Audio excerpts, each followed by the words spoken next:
आज हम लोग यहाँ पे क्लास 10th के लिए इम्पोर्टेंट क्वेश्चन 2024 के लिए बहुत ही इंपॉर्टेंट होने वाला है दोस्तों। क्वेश्चन आज हम लोग 2024 के लिए ये क्वेश्चन हम लोग पढ़ने वाले हैं।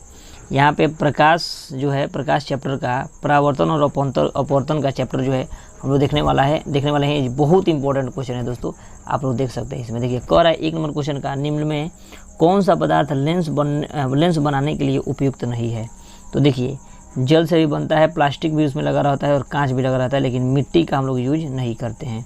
तो ऑप्शन नंबर डी जो हो जाएगा हम लोग का हो जाएगा इसका आंसर। 2 नंबर क्वेश्चन कह रहा है दोस्तों हम लोग का कि एक उत्तल लेंस की क्षमता 1 डायोप्टर है, तो उस लेंस की फोकस दूरी क्या हो जाएगी। तो उस लेंस की फोकस दूरी 100 सेंटीमीटर हो जाती है। कितना सेंटीमीटर? 100 सेंटीमीटर। नेक्स्ट क्वेश्चन कह रहा है दोस्तों हम लोग का कि किसी बिंब का वास्तविक तथा समान साइज का प्रतिबिंब बनाने के लिए बिंब को उत्तल लेंस के सामने कहाँ रखना होगा। ये बहुत इंपॉर्टेंट क्वेश्चन है ना। किसी बिंब का वास्तविक तथा समान साइज का प्रतिबिंब बनाने के लिए बिंब को उत्तल लेंस के सामने कहाँ रखना चाहिए। इसको हम ट्रिक बताएंगे दोस्तों एक वीडियो में, जो आप लोग हर एक क्वेश्चन को आप लोग याद कर लीजिएगा। इसका बी हो जाएगा। फोकस दूरी की दुगुनी दूरी पर जब इसको रखेंगे तो ये क्या बनेगा, सामने अगर रखेंगे तो यह वास्तविक और समान साइज का प्रतिबिंब बनेगा। फिर नेक्स्ट क्वेश्चन कह रहा है कि किसी गोलीय दर्पण तथा किसी पतले गोलीय लेंस दोनों की फोकस दूरी -25 सेंटीमीटर है, तो दर्पण तथा लेंस संभवतः होगा। देखिए माइनस जब आ रहा है फोकस दूरी, ठीक है, फोकस दूरी जब माइनस आ रहा है तो ये हमेशा अवतल दर्पण दर्शाता है। क्या होता है? अवतल दर्पण या लेंस भी होता है ये माइनस में। मतलब माइनस में कहने का मतलब क्या होगा कि जो भी हम लोग का माइनस में आएगा वो उत्तल दर्पण होता है। अवतल दर्पण क्या होता है? अवतल दर्पण होता है। माइनस में अगर आ गया तो अवतल दर्पण का हो जाएगा। नेक्स्ट कह रहा है कि प्रकाश के अपवर्तन के कितने नियम है। तो प्रकाश के अपवर्तन के जो है हम लोग का 2 नियम होता है। ठीक है, प्रकाश के अपवर्तन के कितने नियम है? 2 नियम। नेक्स्ट क्वेश्चन कह रहा है कि प्रकाश के अपवर्तन के कितने नियम है। प्रकाश के देखिए अपवर्तन के 2 नियम है और परावर्तन के कितने नियम है। तो परावर्तन के भी 2 नियम है। अपवर्तन का भी 2 नियम होता है, परावर्तन का भी 2 ही नियम होता है ना, परावर्तन का। उसके बाद नेक्स्ट क्वेश्चन कह रहा है दोस्तों हम लोग का कि सरल सूक्ष्मदर्शी में किसका उपयोग होता है। सरल सूक्ष्मदर्शी जो होता है उसमें हम लोग किसका उपयोग करते हैं। तो उत्तल लेंस का प्रयोग करते हैं। किसका? उत्तल लेंस का। वो लेंस होता है, कौन सा होता है? लेंस होता है। उत्तल लेंस में जो है हम लोग का क्या होता है, बड़ा प्रतिबिंब बनता है। उत्तल लेंस में बड़ा प्रतिबिंब बनता है और अवतल दर्पण में बड़ा प्रतिबिंब बनता है। ठीक है, उत्तल लेंस में बड़ा प्रतिबिंब बनता है और अवतल दर्पण में बड़ा प्रतिबिंब बनता है। ध्यान में रखिएगा, ये बहुत इंपॉर्टेंट है। उत्तल लेंस और अवतल दर्पण, अवतल दर्पण में बड़ा प्रतिबिंब और उत्तल लेंस में बड़ा प्रतिबिंब बनता है, इसको याद रखिएगा।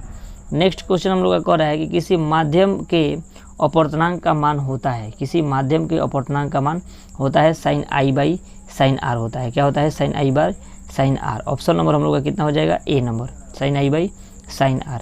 नेक्स्ट क्वेश्चन कह रहा है कि एक उत्तल लेंस होता है, 9 नंबर का। एक उत्तल लेंस होता है। एक उत्तल लेंस कैसा होता है? तो एक उत्तल लेंस जो होता है किनारों के अपेक्षा बीच में मोटा होता है। उत्तल लेंस जो होता है किनारों की अपेक्षा क्या होता है? बीच में मोटा होता है। नेक्स्ट कह रहा है कि अवतल लेंस का आवर्धन m बराबर होता है। अवतल लेंस का जो है हम लोग का आवर्धन जो है कह रहा है, अवतल लेंस का आवर्धन किसके बराबर होता है। तो ये हो जाएगा हम लोग का दोस्तों v/u के बराबर हो जाता है। किसके? v/u, लेंस का। देखिए लेंस अगर पूछेगा, देखिए आवर्धन यानी होता है हम लोग का ये आवर्धन है ना, आवर्धन m को से डिनोट करते हैं। अगर लेंस होगा तो m बराबर, देखिएगा ध्यान से, m बराबर v/u होता है अगर ये लेंस है तब। ठीक है, क्या है? लेंस है तब। अगर वही हम लोग का दर्पण हो जाएगा, ठीक है, अगर अवतल दर्पण हो जाएगा तो दर्पण का जो है हम लोग का m बराबर होता है माइनस का, दर्पण पूछेगा तो माइनस का v/u होता है। माइनस का v/u होता है अगर दर्पण होगा तो, अवतल दर्पण होगा तो, अगर लेंस होगा तो v/u होता है। इसको याद रखिए, बहुत इंपॉर्टेंट है क्वेश्चन दोस्तों। 11 नंबर नेक्स्ट क्वेश्चन कर रहा है हम लोग का कि गोलीय दर्पण में फोकसांतर एवं वक्रता त्रिज्या के बीच का संबंध क्या हो जाएगा। 11 में गोलीय दर्पण में फोकसांतर एवं वक्रता त्रिज्या के बीच संबंध क्या हो जाएगा। तो 11 का हम लोग का ए हो जाएगा, r=2f हो जाता है, r=2f। ठीक है, नेक्स्ट हम लोग का कह रहा है दोस्तों कि निर्गत किरण एवं अभिलंब के बीच का कोण को कहते हैं। अभिलंब के बीच के कोण को क्या कहते हैं। तो 12 का हो जाएगा दोस्तों हम लोग का सी नंबर, निर्गत कोण ही कहते हैं। निर्गत किरण और अभिलंब के बीच के कोण को क्या कहते हैं। तो निर्गत कोण कहते हैं। नेक्स्ट कह रहा है कि 1 मीटर फोकस दूरी वाले अवतल लेंस की क्षमता होगी। 1 मीटर फोकस दूरी वाले उत्तल लेंस की उत्तल लेंस की क्षमता होगी। तो 13 नंबर का हो जाएगा दोस्तों हम लोग का डी नंबर, एक डायोप्टर होती है। क्या होता है? एक डायोप्टर। नेक्स्ट कह रहा है हम लोग का दोस्तों कि किसी अवतल दर्पण द्वारा काल्पनिक सीधा तथा आवर्धित प्रतिबिंब बनता है जब वस्तु स्थित होती है। अवतल दर्पण में जो है काल्पनिक सीधा और आवर्धित प्रतिबिंब कब बनता है? जब हम लोग वस्तु को कहाँ रखते हैं? तो वस्तु को हम लोग दर्पण तथा उसके फोकस के बीच रखते हैं। कहाँ रखते हैं? दर्पण तथा उसके फोकस के बीच रखते हैं। तो ये क्या होता है? आवर्धित प्रतिबिंब बनता है, काल्पनिक होता है और सीधा होता है। ठीक है। फिर हम लोग का 15 नंबर क्वेश्चन देखते हैं दोस्तों। हम लोग का 15 नंबर क्वेश्चन देखिए, 15 नंबर क्वेश्चन हम लोग का कह रहा है यहाँ पे 15 नंबर क्वेश्चन कह रहा है कि किस दर्पण का प्रतिबिंब सीधा तथा छोटा होता है? सीधा भी होता है और छोटा होता है। तो ये जो होता है हम लोग का उत्तल दर्पण होता है। कौन सा दर्पण? उत्तल दर्पण। उत्तल दर्पण देखिए हम लोग का सिंपली समझिएगा, उत्तल दर्पण जो होता है कभी भी उत्तल दर्पण में हम लोग, उत्तल दर्पण कहाँ लगाया हुआ रहता है? तो उत्तल दर्पण जो है हम लोग लगाए रहते हैं कब? तो गाड़ियों के पथ से दृश्य के रूप में, यानी साइड मिरर के रूप में। कोई भी गाड़ी है, जैसे हम लोग का बाइक ही है, बाइक का जो मिरर लगा रहता है, ये मिरर है ना, ये जो मिरर लगा रहता है ये होता है हम लोग का, ये कौन सा होता है? तो उत्तल दर्पण होता है। कौन सा दर्पण? उत्तल दर्पण। क्योंकि आप ही सोचिए, इतना बड़ा गाड़ी को, मान लीजिए यहाँ पे दर्पण छोटा सा रहता है और बड़ा सा गाड़ी रहता है पीछे, जो हम लोग बैक साइड में देखते हैं, ट्रक हो गया या बस हो गया, कैसे हम लोग इतना छोटा दर्पण में ही इतना बड़ा प्रतिबिंब देख सकते हैं ना। तो इसीलिए हम लोग को क्या होता है कि उसमें सीधा बनता है और छोटा प्रतिबिंब बनाता है, बड़ा चीज़ को छोटा करके दिखा देता है, हम लोग आसानी से उसको देख सकते हैं। ठीक है। 16 नंबर कह रहा है कि अवतल दर्पण है, अवतल दर्पण क्या है? अभिसारी है या अपसारी है? तो अवतल दर्पण जो है, अवतल दर्पण हमेशा अभिसारी लेंस बनाता है। कौन सा होता है? अभिसारी लेंस। देखिए ई कैसे होगा, तो देखिएगा थोड़ा सा ध्यान से हम आपको बताते हैं याद करने का तरीका। देखिए यहाँ पे वो आ रहा है ना, वो ऐसे में भी देखिए, वो में वो ऐसे है, अब भो में भी ऐसे है ना। भो मानिए ये करके है, गोल ये भी है, गोल ये भी है ना। तो ये अवतल दर्पण कभी भी अभिसारी होता है। अवतल दर्पण को क्या कहते हैं? अभिसारी। और उत्तल दर्पण को कहते हैं उत्तल। उत्तल दर्पण को कहते हैं क्या? अपसारी। तो को ऊपर खींच दीजिए, है ना, अप आ जा रहा है ना, और ऊ को अ बना दिए और तो है ऊपर कर दिए, तो ये उप हो गया, है ना। तो ये हम लोग का अवतल दर्पण जो होगा अपसारी होगा। ठीक है। सिंपली याद करने का कुछ तरीका हम बता रहे हैं आप लोगों को कि याद हो जाएगा, कोई दिक्कत नहीं होगा, है ना। तो इस तरह याद कर सकते हैं। नेक्स्ट क्वेश्चन कह रहा है कि उत्तल दर्पण का बड़ा प्रतिबिंब क्या होता है? तो ये तो हमको पता है कि क्या होता है? छोटा बनता है। छोटा बनता है ना, उत्तल दर्पण में क्या होता है? छोटा प्रतिबिंब बनता है, ये आप लोग को याद है। उसके बाद क्या होता है? ये वास्तविक होता है कि काल्पनिक होता है? तो ये हमेशा, ये भी देखिए छोटा है, लेकिन इसमें देखिए कन्फ्यूजन पैदा कर देगा कि क्या होगा। तो उत्तल दर्पण में हमेशा छोटा बनता है प्रतिबिंब और काल्पनिक बनता है। क्या होता है? काल्पनिक। काल्पनिक क्यों बनता है? देखिए समझिएगा ध्यान से, काल्पनिक क्यों बनता है इसको समझिएगा। मान लीजिए, ध्यान से थोड़ा समझिए इधर, मान लीजिए हम लोग यहाँ पे एक दर्पण रखे हैं और ये जो हम लोग ट्रक इतना बड़ा देख रहे हैं, तो ये ट्रक को इस दर्पण में देख रहे हैं तो ये छोटा ही ना बन रहा है, छोटा तो एक बन रहा है, और ये कल्पना ना किया गया है कि इतना छोटा में दिख रहा है, तो ये कल्पना किया गया है। तो इसलिए उत्तल दर्पण में जो बड़ा प्रतिबिंब होगा क्या होगा? काल्पनिक और छोटा होगा। ठीक है, समझ में रहा है ना, एकदम सिंपल वे में। देखिए हमारे पास दोस्तों इस चैनल पर पढ़िएगा ना, बहुत सारा ट्रिक आप लोगों को समझा दिया जाएगा कि आप लोग आसानी से हर एक क्वेश्चन को याद कर सकते हैं। इसलिए चैनल पर नए होंगे तो चैनल को सब्सक्राइब कर लीजिएगा, और दोस्तों लाइक जरूर करिएगा और शेयर करना मत भूलिएगा। शेयर करिएगा अपने दोस्तों के पास, तो और ज़्यादा से ज़्यादा अगर हमारा व्यू जाता भी है तो आप लोगों के लिए थोड़ा सा और ज़्यादा क्वेश्चन बनाने का प्रयास करेंगे। एकदम सिंपल वे में बताएंगे कि आप लोग आसानी से और ज़्यादा याद कर सकते हैं। ठीक है, तो इसको बढ़िया से याद करिएगा। नेक्स्ट कह रहा है दोस्तों कि निम्नलिखित में किस दर्पण द्वारा किसी वस्तु का वास्तविक प्रतिबिंब प्राप्त किया जा सकता है? निम्नलिखित में किस दर्पण द्वारा किसी वस्तु का वास्तविक प्रतिबिंब प्राप्त किया जा सकता है? तो वास्तविक प्रतिबिंब प्राप्त किया जा सकता है, तो 18 नंबर का हम लोग का हो जाएगा दोस्तों बी नंबर। अवतल दर्पण में जो है वास्तविक प्रतिबिंब हम लोग प्राप्त कर सकते हैं, अवतल दर्पण में वास्तविक प्रतिबिंब। नेक्स्ट क्वेश्चन कह रहा है निम्नलिखित में से किसमें बड़ा और वास्तविक प्रतिबिंब बनता है? किसमें जो है हम लोग का 18 नंबर क्या कर रहा था हम लोग का 18 नंबर क्वेश्चन जो है, देखिए क्वेश्चन हम लोग का निम्नलिखित में किस दर्पण में वास्तविक प्रतिबिंब प्राप्त किया जा सकता है? तो अवतल दर्पण में हम लोग क्या कर सकते हैं? वास्तविक प्रतिबिंब प्राप्त कर सकते हैं। और उसके बाद 19 नंबर का दोस्तों कह रहा था कि निम्नलिखित में से किस में बड़ा और वास्तविक प्रतिबिंब बनता है? तो बड़ा किस में बनता है?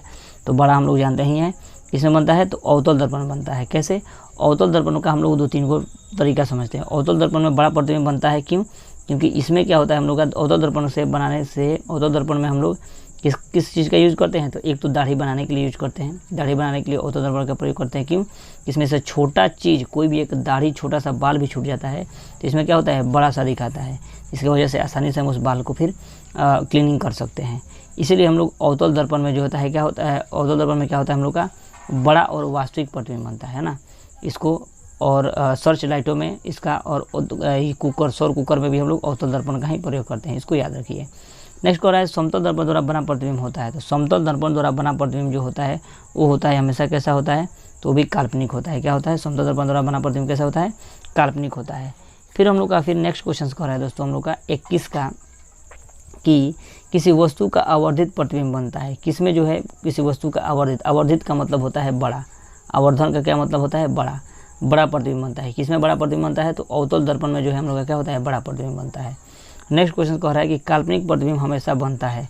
तो काल्पनिक प्रतिबिंब हमेशा बनता है कैसा, सीधा है ना, कैसा बनता है, उल्टा होता है। काल्पनिक प्रतिबिंब हमेशा क्या होता है, उल्टा होता है, इसको याद रखिएगा। काल्पनिक प्रतिबिंब कैसा होता है, उल्टा होता है। फिर नेक्स्ट क्वेश्चन कह रहा है हम लोग का कि किस दर्पण में हमेशा आभासी और छोटा प्रतिबिंब बनता है। आभासी बनता है और छोटा प्रतिबिंब बनता है, तो ये अभी हम लोग पढ़े हैं। आभासी मतलब काल्पनिक होता है, आभासी का मतलब क्या होता है, काल्पनिक, और छोटा प्रतिबिंब बनता है तो कौन सा, उत्तल दर्पण में जो है आभासी और क्या बनता है, काल्पनिक प्रतिबिंब बनता है। आभासी यानी छोटा, आभासी माने काल्पनिक, आभासी मतलब काल्पनिक होता है, और छोटा का तो छोटा हो ही गया। नेक्स्ट कह रहा है दोस्तों कि निम्नलिखित में से किस दर्पण की फोकस दूरी धनात्मक होती है। फोकस दूरी जो है धनात्मक होती है हम लोग का किसका, उत्तल दर्पण का जो है फोकस दूरी धनात्मक होती है, और अवतल दर्पण का जो फोकस दूरी होती है ऋणात्मक होती है। ठीक है, उत्तल दर्पण का फोकस दूरी क्या होती है, धनात्मक, और अवतल दर्पण का फोकस दूरी क्या होता है, ऋणात्मक। इसको याद रखिएगा, ठीक है, ये इंपॉर्टेंट क्वेश्चन है ये भी।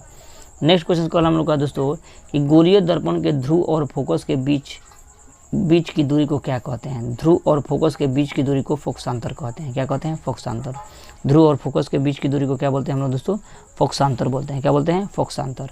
नेक्स्ट क्वेश्चन कह रहा है वक्रता त्रिज्या r एवं फोकस दूरी f में संबंध है। वक्रता त्रिज्या r एवं फोकस दूरी f में संबंध क्या है।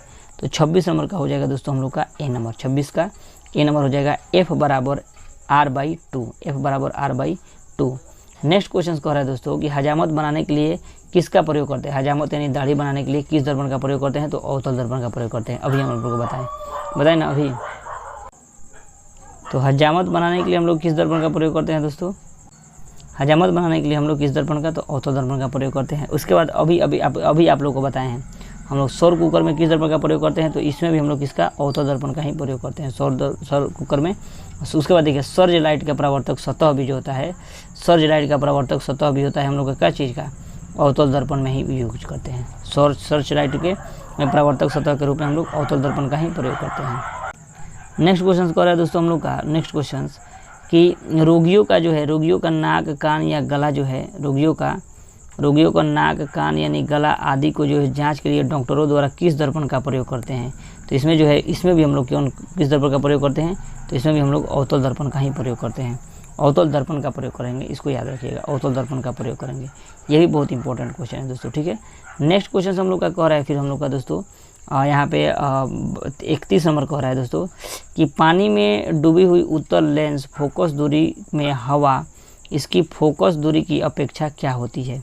तो ये जो हो जाएगा 31 का हम लोग का आंसर हो जाएगा दोस्तों, 31 का बी नंबर हो जाएगा, कम होता है। क्या होता है, कम होता है। नेक्स्ट कह रहा है हम लोग का कि उत्तल लेंस में बना प्रतिबिंब होता है। तो उत्तल लेंस में बना प्रतिबिंब जो होता है हम लोग का 32 का बी हो जाएगा, वास्तविक और उल्टा होता है। उत्तल लेंस में बना प्रतिबिंब कैसा होता है, वास्तविक और उल्टा होता है। उत्तल लेंस में बना प्रतिबिंब कैसा होता है, वास्तविक और उल्टा होता है। नेक्स्ट क्वेश्चन कर रहे हैं हम लोग दोस्तों कि उत्तल लेंस द्वारा काल्पनिक प्रतिबिंब बनता है जब बिंब, उत्तल लेंस में काल्पनिक प्रतिबिंब बनता है। कैसा प्रतिबिंब बनता है, उत्तल लेंस में काल्पनिक प्रतिबिंब बनता है जब ये क्या होता है, तो 33 का हो जाएगा दोस्तों हम लोग का भी, फोकसांतर से कम दूरी पर होता है तब होता है। क्या होता है, फोकसांतर से कम दूरी पर होता है तब होता है। नेक्स्ट क्वेश्चन कह रहे हैं हम लोग का दोस्तों कि लेंस की क्षमता होती है। तो लेंस की क्षमता क्या होती है, तो लेंस की क्षमता हम लोग का फोकस दूरी के व्युत्क्रमानुपाती होती है। लेंस की क्षमता क्या होती है, फोकस दूरी की व्युत्क्रमानुपाती होती है। नेक्स्ट कह रहा है हम लोग का उत्तल लेंस में जब बिंब f और 2f के बीच रखा जाता है तब बना प्रतिबिंब क्या होता है। तो ये बड़ा और वास्तविक होता है। क्या होता है? बड़ा और वास्तविक प्रतिबिंब होता है। जब f और 2f के बीच में रखते हैं ना बिंब को, बिंब माने होता है वस्तु, बिंब माने क्या होता है? वस्तु। बिंब का मतलब होता है वस्तु को अगर हम लोग रखते हैं f और 2f के बीच में, तो ये प्रतिबिंब हमेशा क्या बनता है? बड़ा और काल्पनिक बनता है। क्या बनता है? बड़ा और काल्पनिक। नेक्स्ट क्वेश्चन कह रहा है दोस्तों हम लोग का 36 नंबर कह रहा है कि दो वक्रीय पृष्ठों से घिरे ठोस माध्यम को कहते हैं। दो वक्रीय पृष्ठों से घिरे माध्यम को कहते हैं। तो ये जो हो जाएगा हम लोग का 36 का हो जाएगा दोस्तों हम लोग का सी नंबर, गोलीय लेंस कहते हैं। क्या कहते हैं? गोलीय लेंस कहते हैं। नेक्स्ट क्वेश्चन से कह रहा है हम लोग का दोस्तों कि किस लेंस का उपयोग हम दीर्घ दृष्टि दोष को अवशोषित किया जा सकता है? दीर्घ दृष्टि दोष को अवशोषित किया जा सकता है किस लेंस का प्रयोग करने से? तो ये हो जाएगा उत्तल लेंस का। उत्तल लेंस का प्रयोग करने से दीर्घ दृष्टि दोष को हम लोग दूर कर सकते हैं, दीर्घ दृष्टि दोष को। और निकट दृष्टि दोष को दूर करने के लिए हम लोग अवतल लेंस का प्रयोग करते हैं। ठीक है। नेक्स्ट क्वेश्चन कह रहे हैं हम लोग का दोस्तों कि नई कायिका चिन्ह परिपाटी के अनुसार दर्पण के सामने रखे गए बिंब की दूरी ली जाती है। बिंब यानी क्या हो जाएगा? वस्तु, यानी यू का मान हमेशा निगेटिव होता है। यू का मान लेंस में भी हो या दर्पण में भी हो, यू का मान हमेशा निगेटिव होता है। क्या होता है? यू का मान हमेशा निगेटिव होता है। तो इसका ऑप्शन हो जाएगा ऋणात्मक। ठीक है। फिर नेक्स्ट क्वेश्चन कह रहे हैं हम लोग का दोस्तों 39 नंबर का कि प्रत्येक लेंस के 2 वक्रता केंद्र होते हैं क्योंकि। प्रत्येक लेंस के 2 वक्रता केंद्र होते हैं क्योंकि। तो इसका आंसर हम लोग का हो जाएगा दोस्तों ए नंबर। इसका हो जाएगा ए नंबर। लेंस की 2 वक्र सतहें होती है। लेंस की 2 वक्र सतहें होती है। नेक्स्ट क्वेश्चन हम लोग का कह रहा है कि गोलीय लेंस के लिए फोकस दूरी यानी f, वस्तु की दूरी u और बिंब दूरी v में संबंध है। तो ये क्या संबंध होता है? तो ये जो है हम लोग का गोलीय लेंस का फॉर्मूला होता है। क्या? इसको याद रखिएगा बढ़िया से, ये बहुत इंपॉर्टेंट है। 1/v - 1/u = 1/f होता है। यानी गोलीय लेंस का जो है, ये कहने का मतलब हमारा लेंस का फार्मूला है। क्या है? लेंस का फार्मूला। लेंस का फार्मूला क्या होता है? तो लेंस का फार्मूला हम लोग का ये होता है ना, 1/v - 1/u = 1/f। और अगर वही दर्पण का फार्मूला बोलेगा तो दर्पण का फार्मूला हम लोग का ये हो जाता है। इसको हम लोग बोलते हैं क्या चीज़? दर्पण का फार्मूला। और इसको हम लोग क्या बोलते हैं? इसको बोलते हैं हम लोग किसका? इसको बोलते हैं हम लोग क्या चीज़? तो इसको हम लोग लेंस का फार्मूला बोलते हैं। किसका? लेंस का फार्मूला। ये लेंस हो गया और ये क्या हो गया? दर्पण हो गया। ठीक है, समझ रहे हैं ना? तो एकदम सिंपल, इसको याद रखिएगा बढ़िया से। नेक्स्ट क्वेश्चन कह रहा है हम लोग का दोस्तों यहाँ पे कि एक अवतल दर्पण की फोकस दूरी 10 सेंटीमीटर है तो उसकी वक्रता त्रिज्या क्या हो जाएगी? यानी r बराबर क्या होता है? तो 2f। अभी पढ़े हैं ना 2f, r बराबर 2f, ऊपर ही पढ़े हम लोग। तो 2f का मान कितना दिया है? 10, यानी कितना हो जाएगा? 20। तो 20 सेंटीमीटर हो जाएगा। कितना? 20 सेंटीमीटर, जो ऑप्शन नंबर हम लोग का बी नंबर दिया है। ठीक है। नेक्स्ट क्वेश्चन कर हम लोग का दोस्तों 42 नंबर की एक गोलीय दर्पण की वक्रता त्रिज्या 28 सेंटीमीटर है, इसकी फोकस दूरी क्या हो जाएगी? तो देखिए r बराबर हम लोग अभी पढ़े हैं 2f। तो फोकस दूरी यानी f का मान पूछ रहा है ना, तो f का मान पूछ रहा है तो r कितना दिया है? 28। r/2 बराबर क्या हो जाएगा? f, यानी f का फॉर्मूला होगा। तो f बराबर r का मान कितना दिया है? 28, और बट्टा में कितना हो जाएगा? 2।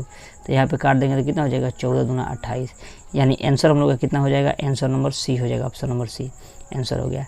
नेक्स्ट क्वेश्चन कह रहा है हम लोग 10 सेंटीमीटर फोकस दूरी वाले एक अवतल दर्पण के सामने 20 सेंटीमीटर की फोकस दूरी का एक बिंब रखने पर प्रतिबिंब बनेगा। तो ये बनता है दर्पण के वक्रता केंद्र पर बनता है। किसके दर्पण के वक्रता केंद्र पर बनता है। नेक्स्ट क्वेश्चन कह रहा है हम लोग का 44 नंबर क्वेश्चन कह रहा है दोस्तों कि यहाँ पे कि एक गोलीय दर्पण में 5 सेंटीमीटर की दूरी पर रखे बिंब का प्रतिबिंब दर्पण के 30 सेंटीमीटर की दूरी पर उसी ओर बनता है जिस ओर बिंब है, तो आवर्धन है। आवर्धन क्या हो जाएगा? तो आवर्धन बराबर हम लोग का होता है, देखिए यहाँ पे देखिए दर्पण बोला है, अभी आप लोग को ऊपर ही बताए दर्पण जो होता है हम लोग का माइनस में होता है, बताए थे ना अभी ऊपर जस्ट ऊपर बताए हैं कि m कभी भी हमारा आवर्धन होता है तो दर्पण में होता है माइनस का v/u और लेंस में होता है v/u होता है ना। देखिए अभी हम आप लोगों को तुरंत बताए थे, ये हम लोग का लेंस का हो जाएगा और ये हो जाएगा हम लोग का दर्पण का। तो देखिए दर्पण में आवर्धन अभी होगा माइनस v/u, तो माइनस लगा दिए और 3 5 6 30, यानी 6 जो होगा निगेटिव में हम लोग का आ जाएगा। तो ये माइनस का 6 हम लोग का आंसर हो जाएगा। देख रहे हैं ना, इसी से थोड़ा सा देखिए प्लस का भी दिया है, तो कैसे बनाएंगे बढ़िया से याद रहेगा तब ना। तो इसलिए हर एक क्वेश्चन को थोड़ा सा बढ़िया से पढ़ने का प्रयास करिएगा। यहाँ पे देखिए 30 सेंटीमीटर दूरी पर बिंब पर रखी गई है, तो लेंस के बराबर वास्तविक प्रतिबिंब, तो लेंस की फोकस क्या होगा? तो a बराबर r/2, यानी इसको काट दिए 15 दूना 30, यानी 15 सेंटीमीटर हो गया ना। तो एकदम सिंपल वे में आप लोग पढ़ने का प्रयास करिएगा, आसानी से सब चीज़ समझ सकते हैं दोस्तों। नेक्स्ट क्वेश्चन कर रहा है कि एक उत्तल लेंस की फोकस दूरी 20 सेंटीमीटर है, लेंस की क्षमता क्या हो जाएगी। तो लेंस की क्षमता क्या हो जाएगी, तो देखिए 20 सेंटीमीटर है, ध्यान से देखिएगा 20 सेंटीमीटर। तो कभी भी सेंटीमीटर में अगर देगा तो लेंस की क्षमता यानी डी बराबर होता है 1/, क्या होता है 1/f होता है, ठीक है 1/f। तो देखिए ये सेंटीमीटर में हम लोग ले जाएंगे, यानी जब भी सेंटीमीटर में ये दिया है ना तो ऊपर वाला भी देखिए ये होता है हम लोग का मीटर के लिए और सेंटीमीटर के लिए होता है, बट ऊपर में हम लोग का 100 हो जाता है, 100 बट्टा में क्या हो जाएगा 20, तो 20 से काटेंगे तो 20 25 100 है। सेंटीमीटर में होगा तो 100/f लिखेंगे, 100/f। अगर मीटर में होगा तो d बराबर 1/f लिखेंगे, समझ रहे हैं ना, यानी मीटर में। तो ये हमारा आंसर कितना हो जाएगा 5 आंसर हो जाएगा, जो ऑप्शन नंबर हम लोग का सी दिया हुआ है। नेक्स्ट क्वेश्चन का हम लोग का कि लेंस की क्षमता -5 डायोप्टर है, इसके फोकस दूरी क्या हो जाएगी। 5 डायोप्टर है तो ना 5 डायोप्टर की फोकस दूरी पूछ रहा है ना, तो इसका फोकस दूरी देखिए यहाँ पे 1/-5 कर देते हैं, भाग देंगे तो कितना हो जाएगा माइनस का 0.2 मीटर, मीटर में दिया है। अगर सेंटीमीटर में पूछ रहा है तो क्या कर देंगे 100 से गुना कर देंगे, माइनस का 0.2 × 100 से अगर गुना कर देंगे तो कितना हो जाएगा 20 सेंटीमीटर आ जाएगा, 20 सेंटीमीटर हो जाएगा। ऑप्शन नंबर हम लोग का कितना हो जाएगा, option number B number option. Next कह रहा है लेंस की क्षमता 4 डायोप्टर है, तो यह होगा, है ना, तो इसका आंसर हम लोग का सी नंबर हो जाएगा। 4 डायोप्टर सिंपली है, आप लोग इसको 4 डायोप्टर आ रहा है ना, मीटर में दे रहा है तो सिंपली आप लोग कर सकते हैं, मीटर में लाना हो तो, है ना। अगर 100/4 करते हैं तो कितना आ जाता है 25 चौका 100 है। ये हम लोग का कितना में आ गया, ये हम लोग का सेंटीमीटर में आ गया। तो मीटर में बदलने के लिए क्या करेंगे 100 से भाग कर देंगे, 25 सेंटीमीटर आया ना, तो अब क्या करेंगे हम लोग मीटर में लाने के लिए 100 से भाग देंगे। जब 100 से भाग देंगे तो क्या आ जाएगा 0.25, तो ये हम लोग का कितना आ जाएगा सी नंबर ऑप्शन हो जाएगा, ठीक है। नेक्स्ट कर रहे हैं 49 नंबर क्वेश्चन की, किसी दर्पण के सामने चाहे कितनी दूरी पर खड़े हो आपका प्रतिबिंब सदैव सीधा प्रतिबिंब होता है, प्रतीत होता है, तो दर्पण कैसा होगा। तो वो समतल और उत्तल दोनों हो सकता है, दोनों में से कोई भी हो सकता है, ठीक है। 50 तक ही आज हम लोग क्वेश्चन देखेंगे दोस्तों, और नेक्स्ट वीडियो में और हम लोग देख सकते हैं क्वेश्चन। हाँ, आज हम लोग 50 तक ही देखेंगे, ठीक है। कह रहा है कि नेक्स्ट वीडियो में बहुत सारा और भी क्वेश्चन है उसको देखेंगे। कह रहा है कि किसी शब्दकोश में पाए गए छोटे अक्षर को पढ़ते समय आप निम्न में से कौन सा लेंस लेना पसंद करते हैं। तो हम लोग क्या लेंगे 50 सेंटीमीटर का अवतल लेंस का प्रयोग करेंगे, अवतल लेंस का प्रयोग करेंगे, है ना, छोटा अक्षर को पढ़ने के लिए, है ना, छोटा अक्षर को पढ़ने के लिए हम लोग 50 सेंटीमीटर का क्या करेंगे अवतल लेंस का यूज करेंगे। तो अवतल लेंस में देखिए, अवतल लेंस में क्या होता है, अवतल लेंस हाँ 50 सेंटीमीटर का, हाँ ठीक है, ये 50 नंबर। अब नेक्स्ट वीडियो में दोस्तों हम लोग ये वाला सब चैप्टर पढ़ेंगे, और ये भी देखिए कितना इंपॉर्टेंट है, दंत चिकित्सकों के द्वारा कौन सा दर्पण का प्रयोग करते हैं, ये सब हम लोग पढ़े हुए अभी ऊपर का। तो बहुत सारा क्वेश्चन आप लोग को बढ़िया से हम समझाने का पूरा प्रयास करेंगे, अंतिम तक बने रहिएगा दोस्तों। और चैनल पर नए होंगे तो चैनल को सपोर्ट करिए, बहुत सारा इस चैनल पर आप लोग को प्रोवाइड किया जा रहा है। क्वेश्चन को देख रहे हैं ना, इस सब क्वेश्चन को हम लोग नेक्स्ट वीडियो में आसानी से पढ़ेंगे, इसका आंसर क्या होगा, कैसे होगा और क्यों होगा, हर एक क्वेश्चन को हम लोग डिस्क्राइब करके समझेंगे। चैनल पर नए होंगे तो चैनल को सब्सक्राइब कर लीजिएगा, ठीक है। और जाते जाते दोस्तों चैनल को लाइक जरूर कर लीजिएगा दोस्तों, है ना, लाइक करके और थोड़ा सा हम लोग को भी मोटिवेट करिए, जिससे हम आप लोग के लिए ज़्यादा से ज़्यादा वीडियो बनाने का प्रयास करें। चलिए मिलते हैं नेक्स्ट वीडियो में, तब तक के लिए जय हिंद दोस्तों। हेलो दोस्तों, आज हम लोग यहाँ पे मानव नेत्र तथा रंग बिरंगा संसार वाला चैप्टर जो है देखने वाले हैं, जो बहुत ही इम्पोर्टेंट होने वाला है क्वेश्चन दोस्तों। यहाँ पे ये जो है हम लोग का 2024 के लिए बहुत ही इम्पोर्टेंट है। जो भी स्टूडेंट 2024 में एग्ज़ाम देने वाले हैं इसको ध्यान से देखें। बहुत सारा इस चैनल पे पढ़ा दिया गया है दोस्तों। चैप्टर नंबर ये हम लोग का 2 है, चैप्टर नंबर 1 जो है हम लोग पढ़ा के यहाँ पे दे चुके हैं। इसका आंसर पूरा चीज़ एकदम बहुत बेस्ट कॉन्सेप्ट के द्वारा समझाए भी हैं, जिससे याद हो जाए आप लोग को। आज हम लोग 2 नंबर चैप्टर आज स्टार्ट करते हैं, है ना, 2 नंबर चैप्टर आज हम लोग स्टार्ट करते हैं। देखिए यहाँ पे फर्स्ट नंबर क्वेश्चन कह रहा है कि मानव नेत्र के लिए दूर बिंदु क्या है। तो दूर बिंदु जो है मानव नेत्र के लिए हम लोग का हो जाएगा अनंत, है ना, अनंत तक हम लोग देख सकते हैं, जहाँ तक संभव हो वहाँ तक हम लोग देख सकते हैं, मतलब अनंत मानिए सिंपली। नेक्स्ट कह रहा है हम लोग का कि अभिनेत्र लेंस की फोकस दूरी में परिवर्तन किया जा सकता है। अभिनेत्र लेंस की फोकस दूरी में परिवर्तन किया जा सकता है किस प्रकार। तो इसका सी नंबर हो जाए पश्चिमाभि द्वारा। किससे? पश्चिमाभि द्वारा जो है फोकस दूरी में हम लोग परिवर्तन कर सकते हैं अभिनेत्र लेंस की। नेक्स्ट कह रहा है हम लोग का दोस्तों 3 नंबर क्वेश्चन कह रहा है कि स्पेक्ट्रम में किस रंग के किरण का झुकाव अधिक होता है।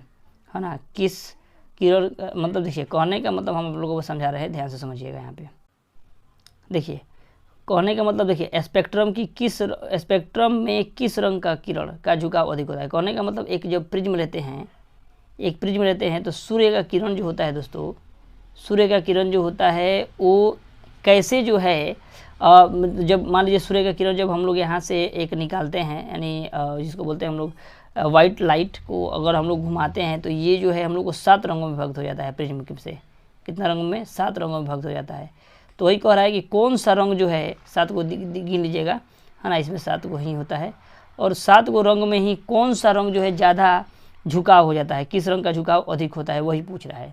तो 3 नंबर का हो जाएगा डी नंबर, हम लोग का बैगनी रंग का झुकाव जो है सबसे अधिक होता है और लाल रंग का झुकाव कम होता है। इसीलिए हम लोग लाल रंग का क्या करते हैं, लाल रंग का झुकाव कम होने की वजह से हम लोग क्या करते हैं, लाल रंग का उपयोग हम किस में करते हैं, खतरनाक चीज़ों को दिखाने के लिए।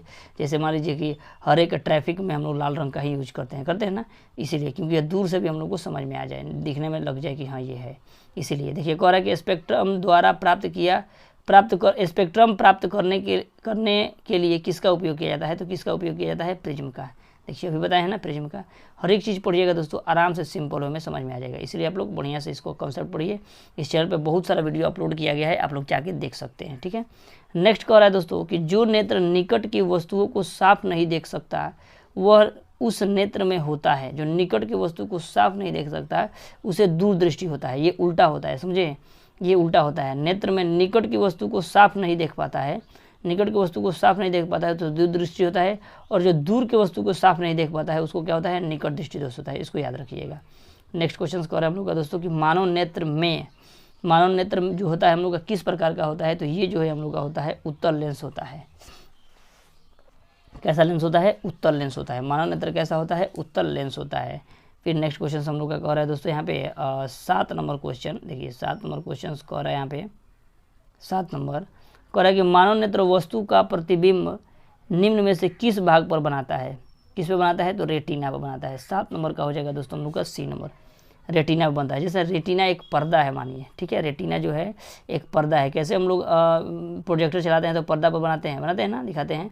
उसी तरह मानिए कि जो भी हम लोग का प्रतिबिंब बनता है वो किस पर बनता है, तो रेटिना पर बनता है प्रतिबिंब। कह रहे मानव नेत्र के रेटिना पर बनने वाला प्रतिबिंब होता है। तो मानव नेत्र के रेटिना पर बनने वाला प्रतिबिंब जो होता है कैसा होता है, तो 8 नंबर का आंसर हो जाएगा दोस्तों हम लोग का सी नंबर, वास्तविक और उल्टा होता है। जो भी प्रतिबिंब बनता है वास्तविक होता है और उल्टा होता है, लेकिन हम लोग का दिमाग जो है उसको क्या करता है, सीधा करके दिखाता है। हम लोग को प्रतिबिंब जो है हमेशा उल्टा ही बनता है, लेकिन हम लोग का दिमाग उसको क्या करता है, सीधा दिखाता है। नेक्स्ट क्वेश्चन कह रहे हैं हम लोग का कि टिंडल प्रभाव प्रकाश की कौन सी परिघटना को परिवर्तित करता है। टिंडल प्रभाव प्रकाश की कौन सी परिघटना को प्रदर्शित करता है, तो 9 नंबर का हो जाएगा दोस्तों हम लोग का डी नंबर, प्रकाश का प्रकीर्णन। टिंडल प्रभाव प्रकाश की कौन सी परिघटना को प्रदर्शित करता है, तो ये हो जाएगा हम लोग का प्रकाश का प्रकीर्णन। नेक्स्ट कह रहे हैं हम लोग का कि दूरदृष्टि दोष वाली आँख साफ साफ देख सकती है क्या, निकट की वस्तु को देख सकती है। साफ साफ देख सकती है क्या चीज़, निकट की वस्तुओं को। 10 नंबर का नहीं, दूरदृष्टि दोष को आँखें स्पष्ट साफ साफ देख सकती है। दूरदृष्टि दोष होता है जिसको निकट की वस्तुओं को नहीं दिखता है उसे दूरदृष्टि होता है। जिसके निकट की वस्तुओं को नहीं दिखता है उसे दूरदृष्टि होता है, यानी दूर की वस्तुओं को ही देख सकता है। क्या होगा, ये 10 का हम लोग का ए नंबर हो जाएगा। दूरदृष्टि दोष दूरदृष्टि दोष को साफ साफ देख सकता है। कौन सा, दूर की वस्तुओं को देख सकता है, निकट की वस्तुओं को नहीं देख सकता है। ठीक है, उल्टा होता है। फिर कह रहा है निकट दृष्टि दोष वाला व्यक्ति देख सकता है, निकट दृष्टि दोष वाला व्यक्ति देख सकता है निकट की वस्तुओं को, है ना, निकट की वस्तुओं को अच्छी तरह देख सकता है, दूर की वस्तुओं को नहीं देखता है, निकट की वस्तुओं को देख सकता है। वो इसमें थोड़ा सा घुमाव फिराव है, थोड़ा सा बढ़िया से समझिएगा। ठीक है, देखिए निकट दृष्टि दोष किसको होता है, जो दूर की वस्तुओं को स्पष्ट नहीं दिखता। निकट दृष्टि दोष किसको दिखता है, निकट दृष्टि दोष वाले व्यक्ति को क्या चीज़ होता है, तो निकट दृष्टि दोष वाले व्यक्तियों को दूर की वस्तु स्पष्ट नहीं दिख पाता है, उसे निकट दृष्टि दोष कहते हैं। तो जब दूर के वस्तुओं को नहीं देख पाता है तो नज़दीक की वस्तुओं को देख पाता है ना, तो इसी को कह रहा है कि निकट दृष्टि वाले व्यक्ति देख सकता है क्या, निकट की वस्तु को अच्छी तरह से देख सकता है। समझ रहे हैं ना, बढ़िया से समझिएगा। इसमें कह रहा है कि दूरदृष्टि वाली आंखें साफ साफ देख सकती है। तो दीर्घदृष्टि किसको होता है, तो निकट जो वस्तुओं को नहीं देख सकते उसे दूरदृष्टि होता है। तो दूरदृष्टि वाले वस्तु दूर के वस्तुओं को देख सकते हैं। समझ रहे हैं ना, एकदम बढ़िया से समझिएगा दोस्तों, ये बहुत इंपॉर्टेंट चैप्टर है, क्वेश्चन है ये दोनों। नेक्स्ट क्वेश्चन हम लोग का कह रहा है कि निम्नलिखित में चित्र क्या सूचित करता है। ये जो है हम लोग का सूचित कैसे करता है, तो 12 का हम लोग का ए हो जाएगा दीर्घ दृष्टि दोष करता है। क्या करता है, दीर्घ दृष्टि दोष। इसको समझना है, इसको देख के। नेक्स्ट क्वेश्चन कर रहे हैं आंखें व्यवहार करती है, तो आंखें हम लोग का व्यवहार करती है उत्तर लेंस की तरह। अभी हम लोग पढ़े हैं 13 का बी नंबर हो जाएगा। आंखें व्यवहार करती है किस तरह, तो उत्तर लेंस की तरह हम लोग का व्यवहार करती है। नेक्स्ट हम लोग का कह रहा है दोस्तों 14 नंबर कह रहा है कि मानव आंखों के लिए स्पष्ट दर्शन की न्यूनतम दूरी क्या होता है, तो 25 सेंटीमीटर। कहने का मतलब क्या हुआ, कहने का मतलब क्या हुआ, देखिए कोई भी हम लोग वस्तु देखते हैं कि कोई भी वस्तु अगर हम लोग देखते हैं, मान लीजिए कि अगर हम लोग प्रयास करते हैं कि जैसे हम लोग किताब जितना दूरी पर पढ़ते हैं ना, मान लीजिए हमारे आंखें हैं और यहाँ पे वस्तु है, कोई भी वस्तु मान लीजिए किताब ही हम पढ़ रहे हैं, तो किताब पढ़ रहे तो हम लोग का मिनिमम दूरी, न्यूनतम दूरी हम लोग को कितना होना चाहिए, माने अधिक दूरी भी नहीं रहना चाहिए, मिनिमम ज़्यादा दूरी भी नहीं रहना चाहिए। अगर मिनिमम दूरी हमारा 25 सेंटीमीटर के अंदर है, मतलब 25 सेंटीमीटर है, तो बहुत बेटर है और आंखें खराब होने का बहुत चांसेस कम रहता है। ठीक है, तो इसलिए 25 सेंटीमीटर हम लोग का रहना चाहिए।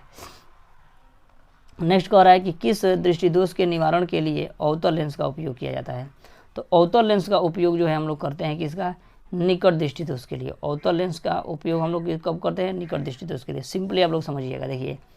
और दीर्घ दृष्टि दोष के लिए हम लोग किस चश्मा का प्रयोग करते हैं, दीर्घ दृष्टि दोष के लिए उत्तल लेंस का। समझिएगा दोस्तों, सिंपली समझाते हैं। देखिए निकट, ये कितना है, 3 लाइन है, तीन गो अक्षर है इसमें, निकट। अवतल में कितना है, 4 गो दृष्टि है, 4 गो है अवतल दृष्टि दोष, अवतल लेंस। ठीक है, निकट दृष्टि दोष में अवतल लेंस का प्रयोग करते हैं।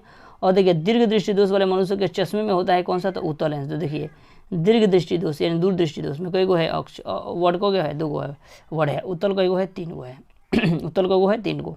सिंपली याद रखिएगा, अगर 2 गो होगा तो ये 3 गो होगा, दूर दृष्टि 2 गो होगा, तो उत्तल लेंस कितना है, 3 गो अक्षर का हो जाएगा। ठीक है, ये देखिए ये वाला देखिए, अगर निकट दृष्टि दोष अगर होगा 3 गो होगा, तो अगला कितना हो जाएगा, 4 गो हो जाएगा अवतल लेंस। समझ रहे हैं, सिंपली समझने का तरीका है। कोई लड़का कन्फ्यूजन में पड़ जाता है कि निकट दृष्टि दोष कैसे याद करेंगे और दूर दृष्टि दोष कैसे याद करेंगे, तो सिंपली हम लोग इस मेथड के द्वारा याद कर सकते हैं। अगर 3 गो अगर बोल दिया तो हम लोग चौथ का 4 गो को ले लेंगे। अगर ये 2 गो दृष्टि का बोल दिया तो हम लोग किसको ले सकते हैं, 3 गो को ले सकते हैं। 2 गो बोला है, 3 गो को ले सकते हैं, है ना, उत्तल लेंस। तो याद करने का एक तरीका होता है जिसको आसानी से हम लोग याद कर सकें, है ना, इस तरह हम लोग कोई दिक्कत नहीं होता है। नेक्स्ट क्वेश्चन कह रहा है दोस्तों हम लोग का 17 नंबर का। देखिए 17 नंबर का हम लोग का क्वेश्चन कह रहा है यहाँ पे 17 नंबर, निकट दृष्टि दोष में किस लेंस का उपयोग होता है। तो निकट दृष्टि दोष में देखिए निकट किस में कितना है, 3 गो है, तो 4 गो में अवतल लेंस का प्रयोग करते हैं। किसका, अवतल लेंस। समझ रहे ना, जरा दृष्टि दोष के लिए, जरा दृष्टि दोष में के लिए जरा दृष्टि दोष को दूर करने के काम में लाया जा सकता है लेंस कौन सा होता है, तो ये 18 का हो जाएगा दोस्तों हम लोग का, 18 का डी, बाईफोकल लेंस का प्रयोग करते हैं, बाईफोकल लेंस का जरा दृष्टि दोष के लिए। ठीक है, फिर कह रहा है हम लोग का 19 नंबर की श्वेत प्रकाश में कितने वर्ण होते हैं, तो श्वेत प्रकाश में हम लोग का 7 वर्ण होते हैं। आपको बताए थे ना, श्वेत प्रकाश में है ना, व्हाइट लाइट में 7 को प्रकाश जो हम यहाँ पे प्रिज्म बनाए थे, यहाँ से श्वेत प्रकाश आता है, यानी व्हाइट लाइट आता है, तो ये क्या होता है, 7 रंगों में विभक्त हो जाता है, 7 रंगों में विभक्त हो जाता है। जो सबसे ज़्यादा कौन रंग मुड़ता है, तो बैंगनी रंग मुड़ता है, और सबसे कम कौन सा रंग मुड़ता है, तो लाल रंग मुड़ता है। सबसे ज़्यादा कौन मुड़ता है, तो बैंगनी रंग, और सबसे कम कौन मुड़ता है, लाल रंग। इसीलिए लाल रंग का प्रयोग हम लोग क्यों करते हैं, कहाँ करते हैं, तो लाल रंग का प्रयोग हम लोग करते हैं किसके लिए, तो ट्रैफिक को लिए, जो भी खतरनाक चीज़ होता है उसको यूज़ करते हैं, क्योंकि दूर से भी वस्तु दिख जाए। ठीक है, समझ रहे हैं ना, बहुत सारा कॉन्सेप्ट आप लोग को दे रहे हैं इसमें कि आप लोग याद कर सकते हैं आसानी से। नेक्स्ट कह रहा है श्वेत प्रकाश की किरण जब किसी प्रिज्म से होकर गुजरती है तब जो वर्ण सबसे अधिक विचलित होता है वह रंग कौन सा होता है। देखिए अभी बताए हैं कौन सा रंग होता है, बैंगनी रंग होता है, सबसे ज़्यादा विचलित होता है। सबसे कम कौन सा होता है, लाल रंग कम होता है सबसे। श्वेत रंग प्रकाश में प्रिज्म से होकर गुजरता है जो वर्ण सबसे कम विचलित होता है वो रंग कौन सा होता है, तो देखिए सबसे कम विचलित होता है, अभी बताए हम लोग को 21 नंबर का ए हो जाएगा, लाल रंग सबसे कम विचलित होता है। ठीक है, नेक्स्ट कह रहा है कि प्रिज्म के भीतर से होकर गुजरने वाले श्वेत प्रकाश के अपने विभिन्न घटकों के विभाजन को कहते हैं प्रकाश का वर्ण विक्षेपण कहते हैं। क्या कहते हैं, वर्ण विक्षेपण। ऑप्शन नंबर बी हो जाएगा, उसको वर्ण विक्षेपण कहते हैं। ठीक है, वर्ण माने रंग होता है, विक्षेपण मतलब विक्षेपण मतलब होता है क्या, विक्षेपण मतलब होता है आपका मतलब छिटकाव समझिए, है ना, वर्ण विक्षेपण, वर्ण रंगों का छितराव जो होता है उसी को हम लोग क्या बोलते हैं, वर्ण विक्षेपण बोलते हैं। ठीक है, वर्ण विक्षेपण, तो रंगों का छितराव यानी इधर उधर भटकना, उसी को वर्ण विक्षेपण कहेंगे सिंपली। नेक्स्ट कह रहा है कि प्रकाश के किस वर्ण के लिए तरंग दैर्घ्य सबसे अधिक होता है। तो देखिए तरंग दैर्घ्य सबसे अधिक होता है किसका, तो सिंपली आप लोग समझिएगा, सिंपली आप लोग बता रहे हैं 23 नंबर का हो जाएगा हम लोग का ए, लाल रंग का तरंग दैर्घ्य अधिक और प्रकीर्णन कम होता है। इसको याद रखिएगा। प्रकीर्णन में पूछता है किस रंग का प्रकीर्णन सबसे कम होता है। प्रकीर्णन का मतलब होता ही है, उसका मतलब ही होता है छितराव। प्रकीर्णन, प्रकीर्णन का मतलब ही क्या होता है, छितराव। प्रकीर्णन का मतलब होता है छितराव। तो पूछेगा तरंग दैर्घ्य सबसे अधिक किसका होता है, तो लाल रंग का तरंग दैर्घ्य अधिक और प्रकीर्णन यानी छितराव जो है कम होता है, जिसकी वजह से हम लोग क्या करते हैं, ट्रैफिक में यूज करते हैं या खतरनाक चीज़ को दिखाने के लिए लाल रंग का ही प्रयोग करते हैं हम लोग, खतरा का चिन्हासी के लिए। ठीक है, देखते हैं ट्रेन को रुकाने के लिए हम लाल रंग का प्रयोग करते हैं। क्यों, ट्रेन को रुकवाने के लिए भी हम लोग लाल रंग का ही प्रयोग करते हैं, क्योंकि लाल रंग दूर से ही दिख जाता है, यानी उसका प्रकीर्णन कम होता है। प्रकीर्णन यानी छितराव कम होता है और तरंग दैर्घ्य क्या होता है, ज़्यादा होता है। तरंग दैर्घ्य ज़्यादा होता है मतलब चटकार समझिए, चटकार जो है सबसे अधिक दिखता है, समझ रहे हैं, तरंग दैर्घ्य का मतलब चटकार समझिए उसको। नेक्स्ट कह रहा है कि प्रिज्म से निकलने वाले श्वेत प्रकाश किरणें क्यों 7 रंगों में विभक्त हो जाती है, क्यों जो है 7 रंगों में विभक्त हो जाती है। तो ये जो है 24 नंबर का आंसर हो जाएगा दोस्तों हम लोग का सी नंबर, 24 का सी नंबर। सूर्य के श्वेत प्रकाश 7 रंगों का मिश्रण होता है, इसीलिए जो प्रिज्म से होकर गुजरता है तो 7 रंगों में विभक्त हो जाता है, 7 रंगों का वो मिश्रण होता है। नेक्स्ट क्वेश्चन हम लोग का कह रहा है दोस्तों, नेक्स्ट क्वेश्चन हम लोग का कह रहा है, देखिए 25 नंबर क्वेश्चन कह रहा है क्या, कि 25 नंबर कह रहा है कि कांच के प्रिज्म से गुजरने वाली किरण विभिन्न वर्ण के किरणों का विचलन भिन्न भिन्न होता है। कांच के प्रिज्म से गुजरने वाली विभिन्न वर्ण के किरणों का विचलन भिन्न भिन्न होता है। तो 25 नंबर का हो जाएगा दोस्तों हम लोग का सी नंबर। विभिन्न रंगों के प्रकाश कांच में भिन्न चाल से चलता है, अलग अलग चाल उसका होता है इसीलिए। नेक्स्ट क्वेश्चन हम लोग का कह रहा है कि प्रिज्म से गुजरने पर सूर्य के प्रकाश के किरणें विभिन्न वर्णों में बट जाती है, क्यों जो है इसका हम लोग का हो जाएगा दोस्तों 26 नंबर का डी हो जाएगा। विभिन्न रंगों के किरणों का विचलन भिन्न भिन्न होता है, इसीलिए जो होता है क्या होता है, वे लोग वर्णों में बट जाते हैं विभिन्न, इसीलिए प्रिज्म का हम लोग यूज करते हैं। उनके रंगों का जो है किरणों का विचलन जो होता है भिन्न भिन्न होता है, इसलिए ऐसा होता है। नेक्स्ट कह रहा है उत्तल लेंस की फोकस दूरी 20 सेंटीमीटर है, तो उसकी क्षमता क्या हो जाएगी, उसकी क्षमता क्या हो जाएगी, कोई दिक्कत नहीं है। देखिए उत्तल लेंस कह रहा है ना, तो 27 का हम लोग का हो जाएगा दोस्तों सी नंबर। कैसे, तो देखिए ये हम लोग का उत्तल लेंस कह रहा है, तो उत्तल लेंस कह रहा है हम लोग का, तो D = होता है 1/P। तो देखिए 1 बट्टा में 100 बट्टा में फोकस होता है, F सेंटीमीटर में है इसीलिए। तो यहाँ पे ये माइनस में ही हम लोग को दर्शाएंगे, तो ये हो जाएगा हम लोग का 100 बट्टा में क्या हो जाएगा 20, यानी 20 × 100 यानी 5, यानी ये 5 डायोप्टर हो जाएगा। हालांकि ये निगेटिव नहीं आना चाहिए, पॉजिटिव आना चाहिए। ठीक है, पॉजिटिव।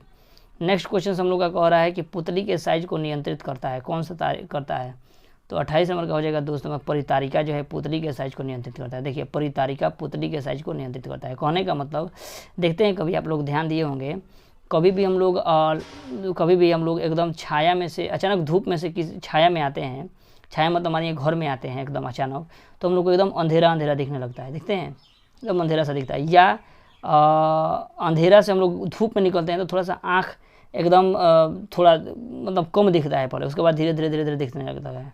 ये अचानक लाइट आ गया, घर में है, लाइट अचानक बुझा हुआ है, रात में अचानक लाइट आ जाता है, तो थोड़ा धीरे धीरे करके हमको दिखता है। क्यों, तो वही जो है हम लोग को वही पुतली का साइज को नियंत्रित करता है, क्या चीज़, परितारिका। क्या करता है, परितारिका, वही साइज को जो है छोटा बड़ा करता रहता है। ठीक है, फिर हम लोग का नेक्स्ट यहाँ पे कह रहा है कि किस दृष्टिदोष को अवतल और उत्तल दोनों लेंसों के बने द्विफोक्सी लेंस द्वारा संशोधित किया जा सकता है। तो इसका हो जाएगा दोस्तों हम लोग का 29 नंबर का हो जाएगा दोस्तों 29 का हो जाएगा हम लोग का सी नंबर। 29 का सी नंबर जरा दृष्टिदोष होता है। ठीक है, जरा दृष्टिदोष। अब देखिए जरा दृष्टिदोष। नेक्स्ट क्वेश्चन कर रहा है कि नेत्र में प्रवेश करने वाली प्रकाश किरणों का अधिकांश परावर्तन होता है।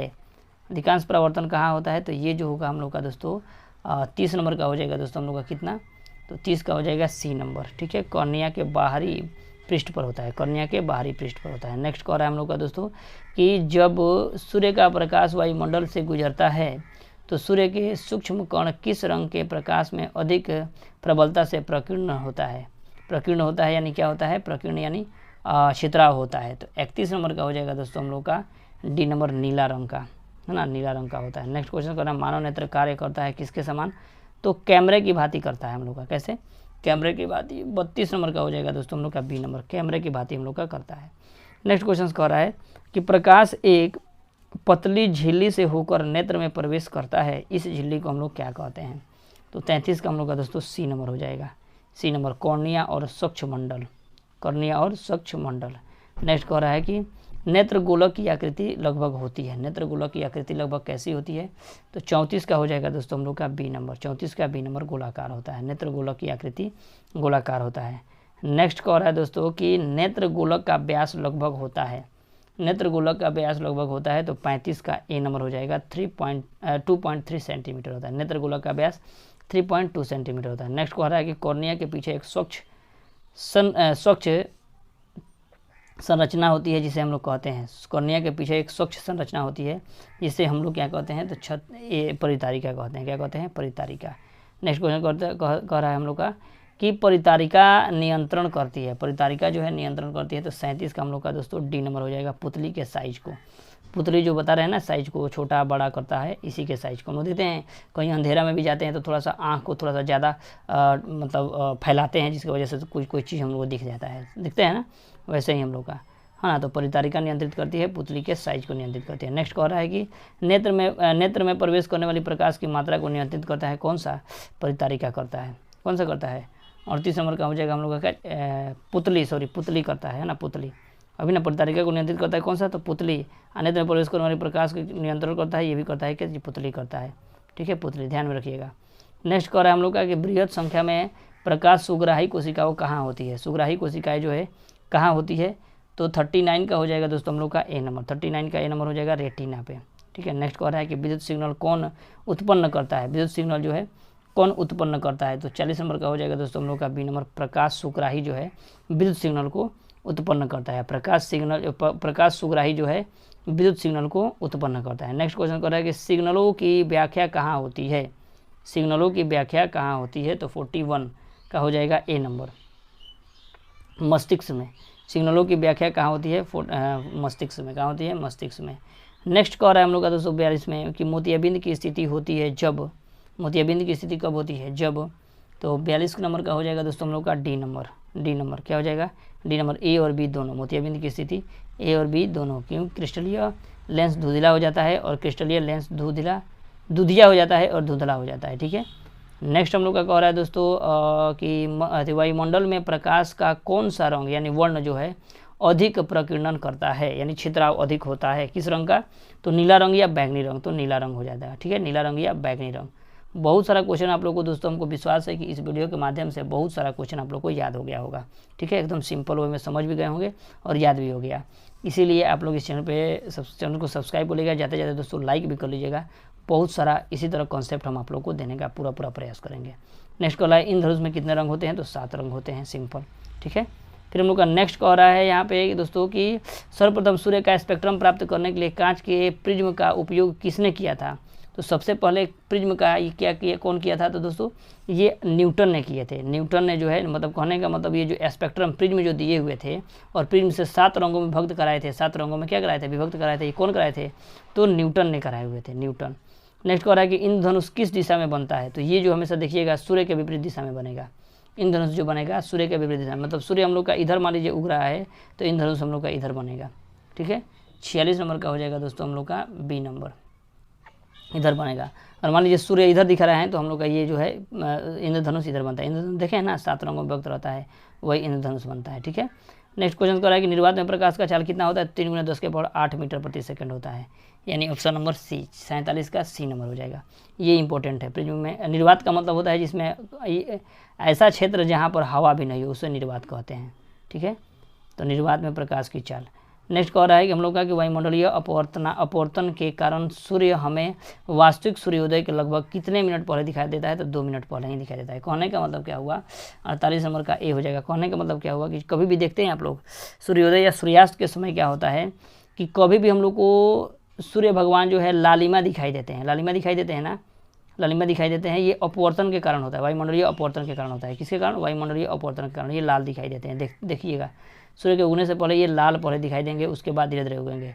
तो ये कितना मिनट पहले दिखाई देते हैं? तो 2 मिनट पहले दिखाई देते हैं। ठीक है, फिर हम लोग का नेक्स्ट क्वेश्चन कह रहा है दोस्तों कि निम्न में से किस माध्यम में प्रकाश की चाल अधिकतम होती है? तो प्रकाश की चाल अधिकतम किस में होती है? तो 49 नंबर का हो जाएगा दोस्तों हम लोग का क्या चीज़?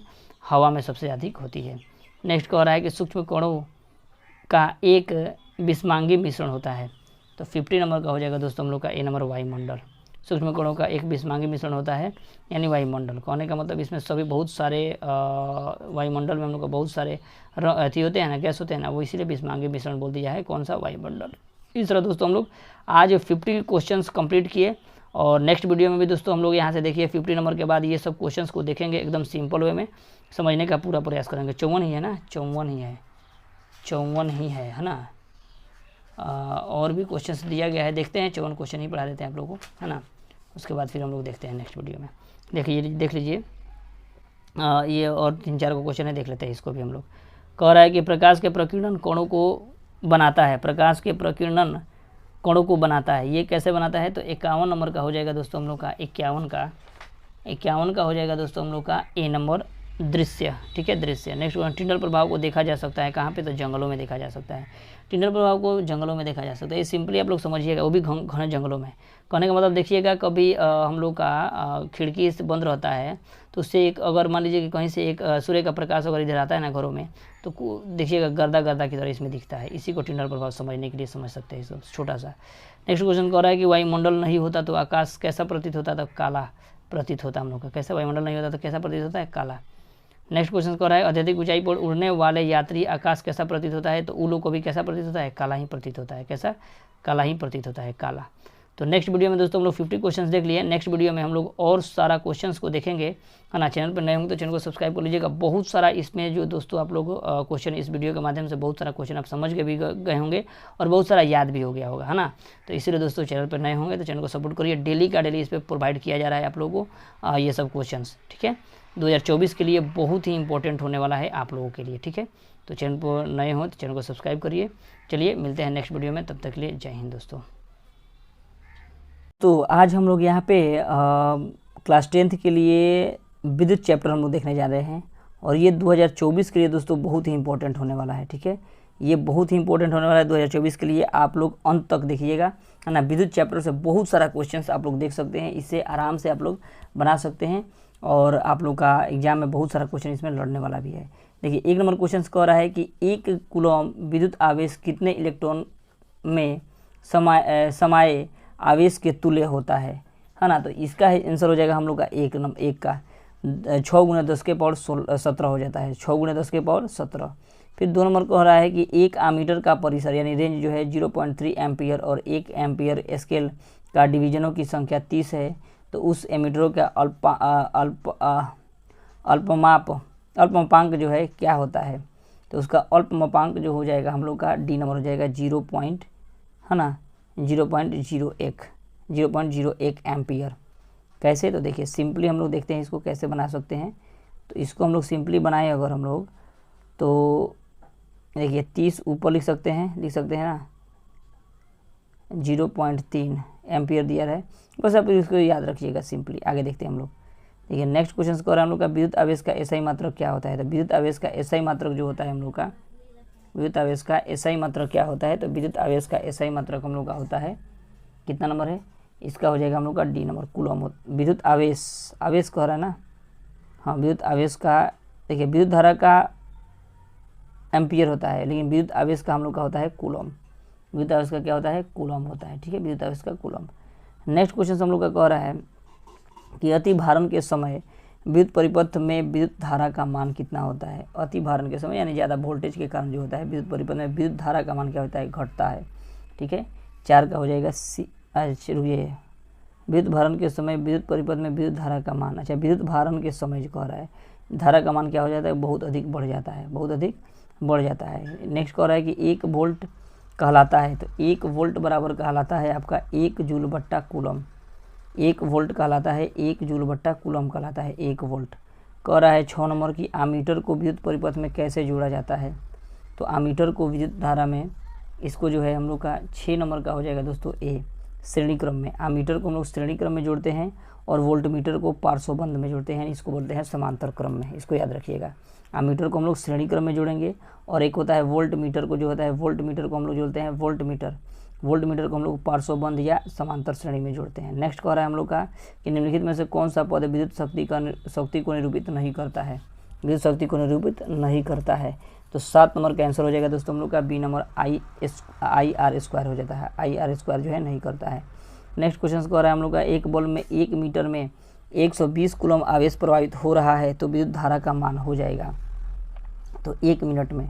तो देखिए इसका हो जाएगा हम लोग का दोस्तों 8 नंबर का आंसर हो जाएगा हम लोग का बी नंबर 2 एम्पियर। कैसे, तो 1 मिनट में 120 कूलम हो रहा है तो I बराबर हो जाएगा हम लोग का I बराबर 120 बट्टा में, देखिए 1 मिनट में कितना 60 सेकेंड, तो 1 0 से 1 0, 6 दूना 12, यानी 2 जो आ रहा है हम लोग का आंसर हो जाएगा 2, तो 2 हम लोग का 2 एम्पियर हो जाएगा। नेक्स्ट क्वेश्चन कह रहा है कि किसी उपकरण में धन पॉजिटिव और ऋणात्मक निगेटिव का चिन्ह नहीं होता है, किस उपकरण में नहीं होता है।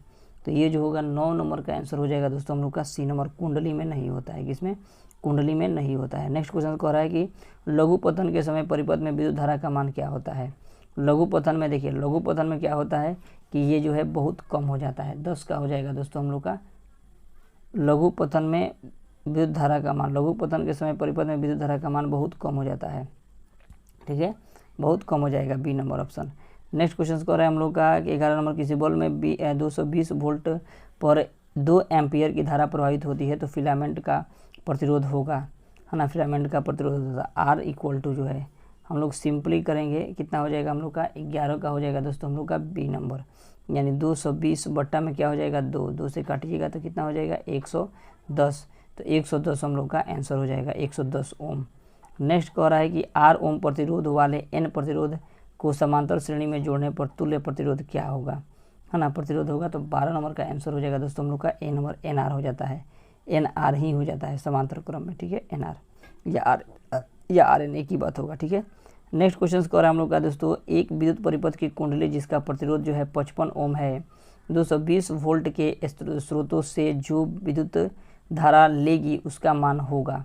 तो ये हो जाएगा दोस्तों हम लोग का 13 नंबर का आंसर हो जाएगा दोस्तों ए नंबर, 13 का ए नंबर हो जाएगा 4 एम्पियर, ठीक है, 4 एम्पियर हो जाता है, ठीक है।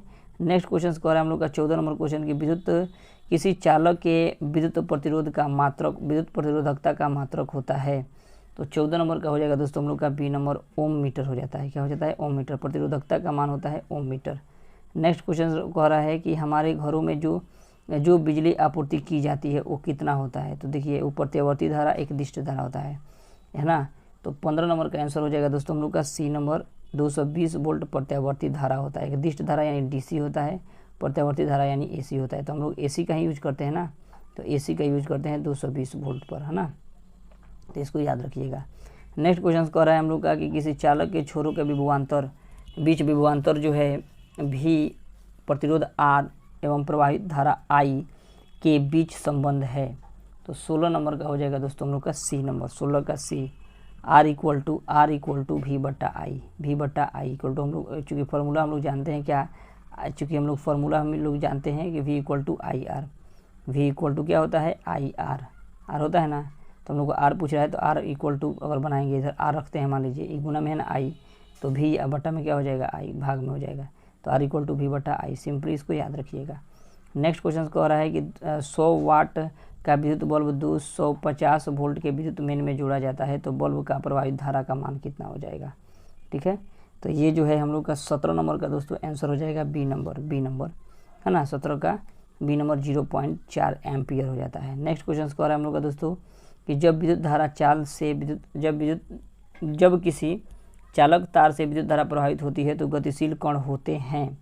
18 का आंसर हो जाएगा दोस्तों हम लोग का डी नंबर, इलेक्ट्रॉन, है ना। विद्युत धारा प्रवाहित होती है तो गतिशील कण होते हैं, इलेक्ट्रॉन होते हैं, ठीक है, इलेक्ट्रॉन। नेक्स्ट क्वेश्चन कह रहा है 19 नंबर की विद्युत बल्ब का 220 वोल्ट तथा 100 वाट अंकित है, जब उसे 110 वोल्ट पर प्रचलित करते हैं तब उसके द्वारा उपयुक्त शक्ति कितनी हो जाएगी, है ना। तो 19 नंबर का आंसर हो जाएगा दोस्तों हम लोग का डी नंबर 25, कितना हो जाएगा 25। नेक्स्ट क्वेश्चन कह रहा है हम लोग का दोस्तों कि 100 वोल्ट और 220 वोल्ट के विद्युत बल्ब के तंतुओं का प्रतिरोध कितना होगा, है ना। तो 20 नंबर का हो जाएगा दोस्तों हम लोग का बी नंबर 484 ओम हो जाएगा। नेक्स्ट क्वेश्चन कह रहा है कि 1 ओम 2 ओम प्रतिरोध को श्रेणी क्रम में 6 वोल्ट के बैटरी से जोड़ा जाता है तो प्रतिरोध का धारा का मान कितना हो जाएगा। तो इसका आंसर हो जाएगा दोस्तों 21 का हम लोग का बी नंबर हो जाएगा। 21 का बी नंबर 2 एम्पियर हो जाता है। चूँकि श्रेणी क्रम में जोड़ना होता है तो 1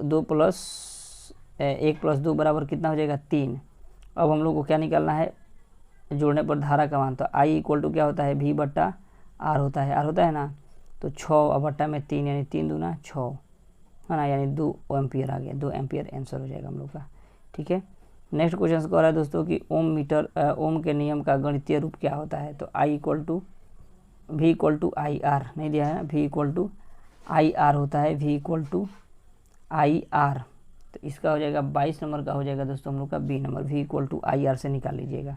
ठीक है, देखिए V equal to I R निकालेंगे, देखिए V equal to I R होता है ना। तो आई बराबर क्या हो जाएगा, V बटा आर नहीं हो जाएगा। ये आर को काट के इधर ला देंगे हम लोग, आर को यहाँ पे ला देंगे। तो आई इक्वल टू V बटा आर। देखिए ऑप्शन ए हम लोग का आंसर दिया था ना। तो सिंपली हम लोग ऐसे बनाएंगे। नेक्स्ट क्वेश्चन कह रहा है दोस्तों हम लोग का कि किसी कुंडली का प्रतिरोध ज्ञात करने के लिए सूत्र कौन सा है। कुंडली का प्रतिरोध ज्ञात करने के लिए, तो कुंडली का प्रतिरोध अगर ज्ञात करना है तो इसका हो जाएगा दोस्तों हम लोग का 23 का सी नंबर हो जाएगा। आर इक्वल टू V बटा आई। बस एक फॉर्मूला याद रखिए, इधर उधर घुमाते रहिए। V equal to I R, V equal to I R, बस इसको याद रखिए और घुमाते रहिए इसी को, सिंपल। ठीक है। 24 नंबर का हो रहा है दोस्तों कि किसी परिपथ में एकांक धनात्मक आवेश को 2 कुंडलियों के बीच स्थानांतरित करने में जो कार्य करना पड़ता है वह निम्नलिखित में से किसका मापक है। 24 नंबर का हो जाएगा दोस्तों हम लोग का 24 का बी नंबर, 24 का बी नंबर विभवांतर, 24 का बी विभवांतर। नेक्स्ट क्वेश्चन स्कोर हम लोग का दोस्तों कि 1 एम्पियर बराबर होता है। 25 नंबर का 1 एम्पियर के बराबर क्या होता है। तो 1 एम्पियर के बराबर हम लोग का होता है कितना नंबर, 25 का डी नंबर हो जाएगा। 1 कूलम बट्टा सेकेंड होता है, 1 कूलम बट्टा सेकेंड होता है। नेक्स्ट क्वेश्चन कह रहा है कि किसी चालक में प्रतिरोध धारा के लिए ओम का नियम लागू होता है। 26 का ए नंबर, जब चालक का ताप अचर रहता है, जब चालक का ताप अचर होता है तब ये जो ओम का नियम लागू होता है। जब चालक का ताप अचर होता है ना, माने स्थिर हो जाता है, तब ये जो ओम का नियम लागू होता है। इसको याद रखिएगा। कह रहा है कि ओम का नियम निहित है, तो ओम का V equal to I R में। 27 का हो जाएगा दोस्तों हम लोग का V equal to I R, जो बोले ना, यही हम लोग का ओम का नियम क्या होगा, V equal to I R. बस इसको याद रखिए, इसी को घुमाते रहिए इधर से उधर। कह रहा है कि विद्युत धारा के प्रबलता का एसआई मात्रक क्या होता है। तो 28 नंबर का हो जाएगा दोस्तों हम लोग का ए नंबर, एम्पियर। विद्युत धारा के प्रबलता का एसआई मात्रक एम्पियर होता है। विद्युत धारा के प्रबलता का एसआई मात्रक एम्पियर। विद्युत धारा मापने के यंत्र को क्या कहते हैं। तो धारा मापने के यंत्र को क्या कहते हैं, एम्पियर। क्या कहते हैं, एम्पियर। धारा तो विद्युत धारा मापने वाले यंत्र को, इसको आमीटर कहते हैं। धारा मापने वाला यंत्र को ना एम्पियर कहते हैं। और धारा का एसआई मात्रक एम्पियर होता है। विद्युत धारा का एसआई मात्रक एम्पियर, और उसको मापते हैं आमीटर से। ठीक है। और वोल्ट को किसे मापते हैं, वोल्टमीटर से। इसको याद रखिएगा। 30 नंबर कह रहा है दोस्तों कि इलेक्ट्रॉन पर कितना आवेश होता है। तो इलेक्ट्रॉन पर जो होता है ये बहुत इंपॉर्टेंट है, इसको याद रखिएगा दोस्तों। 30 का हम लोग का डी नंबर हो जाएगा। 1.6 × 10⁻⁻19 कूलम, 1.6 × 10⁻⁻19 कूलम होता है। प्रतिरोध का एसआई मात्रक क्या होता है। तो प्रतिरोध का एसआई मात्रक ओम होता है। इसको याद रखिए। नेक्स्ट क्वेश्चन कह रहा है दोस्तों हम लोग का कि जूल प्रति कूलम किसके बराबर होता है। तो जूल प्रति कूलम जो है 32 का बी हो जाएगा, वोल्ट। जूल प्रति कूलम जो है किसके बराबर होता है, वोल्ट के। विभवांतर का एसआई मात्रक क्या होता है। तो विभवांतर का एसआई मात्रक वोल्ट होता है। 33 का हो जाएगा दोस्तों हम लोग का सी नंबर, 33 का सी नंबर, वोल्ट। ज्योति तीव्रता का एसआई मात्रक कैंडेला होता है। ये बहुत इंपॉर्टेंट है, इसको याद रखिएगा। ज्योति तीव्रता का एसआई मात्रक क्या होता है, कैंडेला। ज्योति तीव्रता का एसआई मात्रक कैंडेला होता है। ठीक है। नेक्स्ट क्वेश्चन कह रहा है दोस्तों हम लोग का यहाँ पे 35 नंबर क्वेश्चन कह रहा है कि विभवांतर मापने वाला यंत्र को क्या कहते हैं। तो वोल्टमीटर कहते हैं। विभवांतर को मापता है कौन, वोल्टमीटर मापेगा। कौन सा, वोल्टमीटर। विभवांतर को मापने वाला यंत्र कौन सा होता है? वोल्टमीटर होता है। नेक्स्ट क्वेश्चन कह रहा है विद्युत शक्ति का ऐसा ही मात्रक क्या होता है? तो विद्युत शक्ति का ऐसा ही मात्रक, विद्युत शक्ति का ऐसा ही मात्रक 26 इसका हो जाता है विद्युत शक्ति का ऐसा ही मात्रक C वाट। हाँ, विद्युत शक्ति का हम लोग वाट से डिनोट करते हैं विद्युत शक्ति।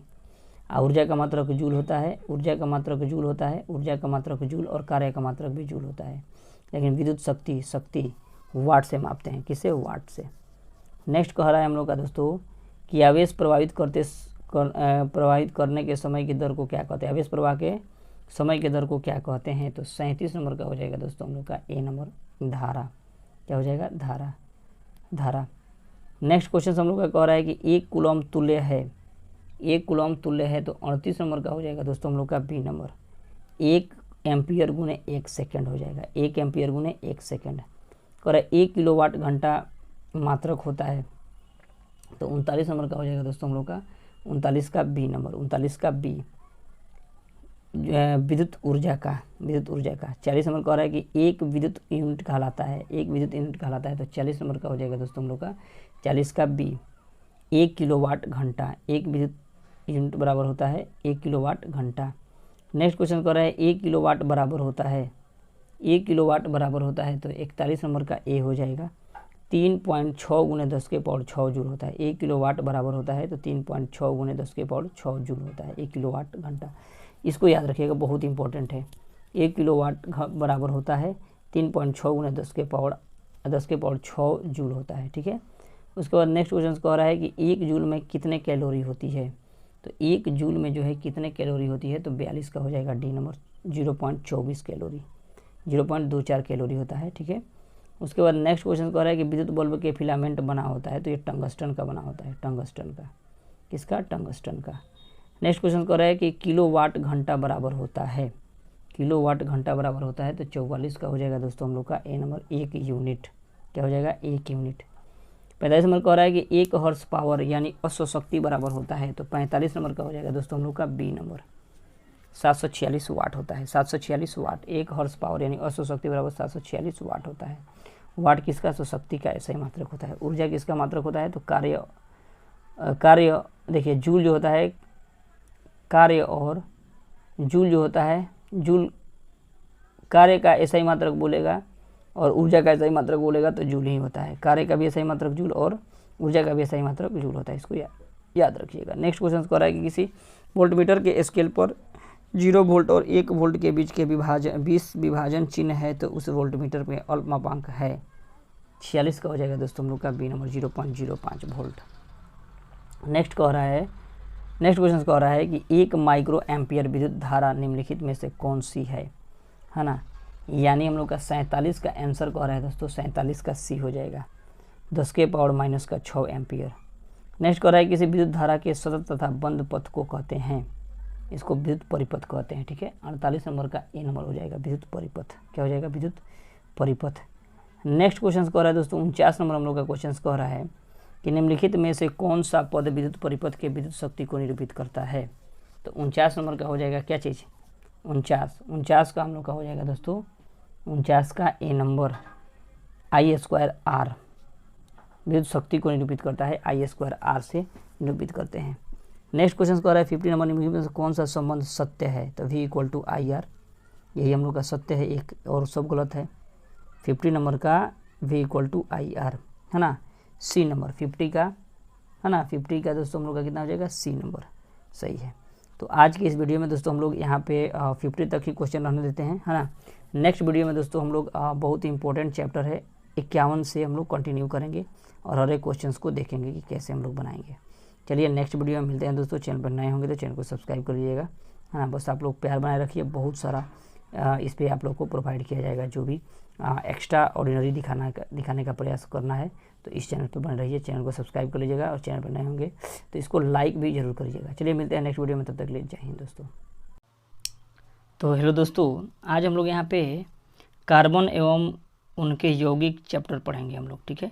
ये हम लोग का 4th चैप्टर है केमिस्ट्री का हम लोग का 4th चैप्टर है। ये बहुत इंपॉर्टेंट है दोस्तों, वो भी 2024 के लिए।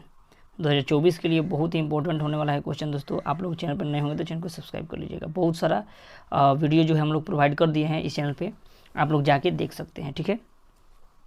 आइए हम लोग फर्स्ट नंबर क्वेश्चन देखते हैं। कह रहा है कि एथेन का आणविक सूत्र जो है C2H6 है, इनमें है कितने सहसंयोजक बंधन होते हैं इसमें। तो इसमें जो है हम लोग का सहसंयोजक बंधन कितने होते हैं, तो 7 होते हैं। कितने होते हैं दोस्तों, 7 होते हैं इसमें सहसंयोजक बंधन। नेक्स्ट कह रहा है कि निम्नलिखित में से कौन सा यौगिक ईंधन के रूप में इस्तेमाल किया जा सकता है। कौन सा यौगिक जो है ईंधन के रूप में हम लोग इस्तेमाल कर सकते हैं, तो 2 का हो जाएगा हम लोग का ए नंबर। 2 का ए एथेनॉल जो होता है, एथेनॉल जो है हम लोग का ईंधन के रूप में इस्तेमाल कर सकते हैं। नेक्स्ट क्वेश्चन कह रहा है दोस्तों कि कौन सा हाइड्रोकार्बन सबसे सरल है। सबसे सरल हाइड्रोकार्बन कौन सा होता है, तो मीथेन जो होता है सबसे सरल हाइड्रोकार्बन होता है। मीथेन जो है सबसे सरल हाइड्रोकार्बन होता है, मीथेन। नेक्स्ट क्वेश्चन कह रहा है कि सरलतम हाइड्रोकार्बन है। सरलतम हाइड्रोकार्बन क्या है, मीथेन है। अभी हम लोग पढ़े मीथेन सरलतम हाइड्रोकार्बन है। नेक्स्ट क्वेश्चन कह रहा है दोस्तों कि कार्बन हाइड्रोजन से संयोग कर बनाता है। कार्बन हाइड्रोजन से संयोग कर बनाता है, क्या बनाता है, तो ये हम लोग का हाइड्रोकार्बन बनाता है। कार्बन जो है हाइड्रोजन से सब संयोग करेगा तो हम लोग हाइड्रोजन पहले कर देंगे और कार्बन बाद में कर देंगे, तो हाइड्रोकार्बन बन जाएगा। क्या बन जाएगा, हाइड्रोकार्बन। नेक्स्ट क्वेश्चन कह रहा है कि वायुमंडल में CO2 गैस कितनी जो है उपस्थिति इसमें कितनी है। CO2 जो है कार्बन डाइऑक्साइड कितना मात्रा में उपस्थित होता है CO2, तो ये जो है हम लोग का होता है दोस्तों 0.03%। 0.03% हम लोग का होता है CO2। नेक्स्ट कह रहा है हम लोग का दोस्तों कि सल्फ्यूरिक अम्ल का अणु सूत्र होता है, तो सल्फ्यूरिक अम्ल का अणु सूत्र होता है H2SO4। क्या होता है, H2SO4 सल्फ्यूरिक अम्ल का सूत्र होता है। नेक्स्ट क्वेश्चन कह रहा है कि कार्बोक्सिलिक एसिड का समूह कौन सा है। कार्बोक्सिलिक एसिड का समूह कौन सा है, तो 8 का हो जाएगा दोस्तों हम लोग का बी नंबर। -COOH होता है कार्बोक्सिलिक एसिड का समूह जो होता है, -COOH होता है, माने सिंगल बॉन्ड है, ये माइनस नहीं है, सिंगल बॉन्ड COOH होता है, ठीक है। नेक्स्ट कहते हैं हम लोग का दोस्तों कि एथिलीन में कार्बन कार्बन के बीच 2 आबंध मौजूद है, उनमें है, तो उनमें क्या होता है, एक सिग्मा बॉन्ड होता है और एक पाई बॉन्ड होता है, ठीक है, बंधन है ना। नेक्स्ट क्वेश्चन कह रहा है दोस्तों हम लोग को कि इनमें से कितने सहसंयोजक आबंध है। इथेन में जो है इथेन में कितने सहसंयोजक आबंध होते हैं, तो 10 नंबर का हो जाएगा दोस्तों हम लोग का डी नंबर, 7 होते हैं, है ना। इथेन में कितने सहसंयोजक आबंध होते हैं, तो 7 होते हैं। नेक्स्ट कह रहा है कि CnH2n+2 किसका सामान्य सूत्र होता है, तो 11 का हो जाएगा दोस्तों हम लोग का सी नंबर, एल्केन का होता है। कितना, CnH2n+2 किसका सामान्य सूत्र होता है, तो एल्केन का, एल्केन, ठीक है। नेक्स्ट क्वेश्चन हम लोग का कह रहा है नेक्स्ट कह रहा है दोस्तों हम लोग का कि नीला थोथा यानी तुतिया का रासायनिक सूत्र क्या है।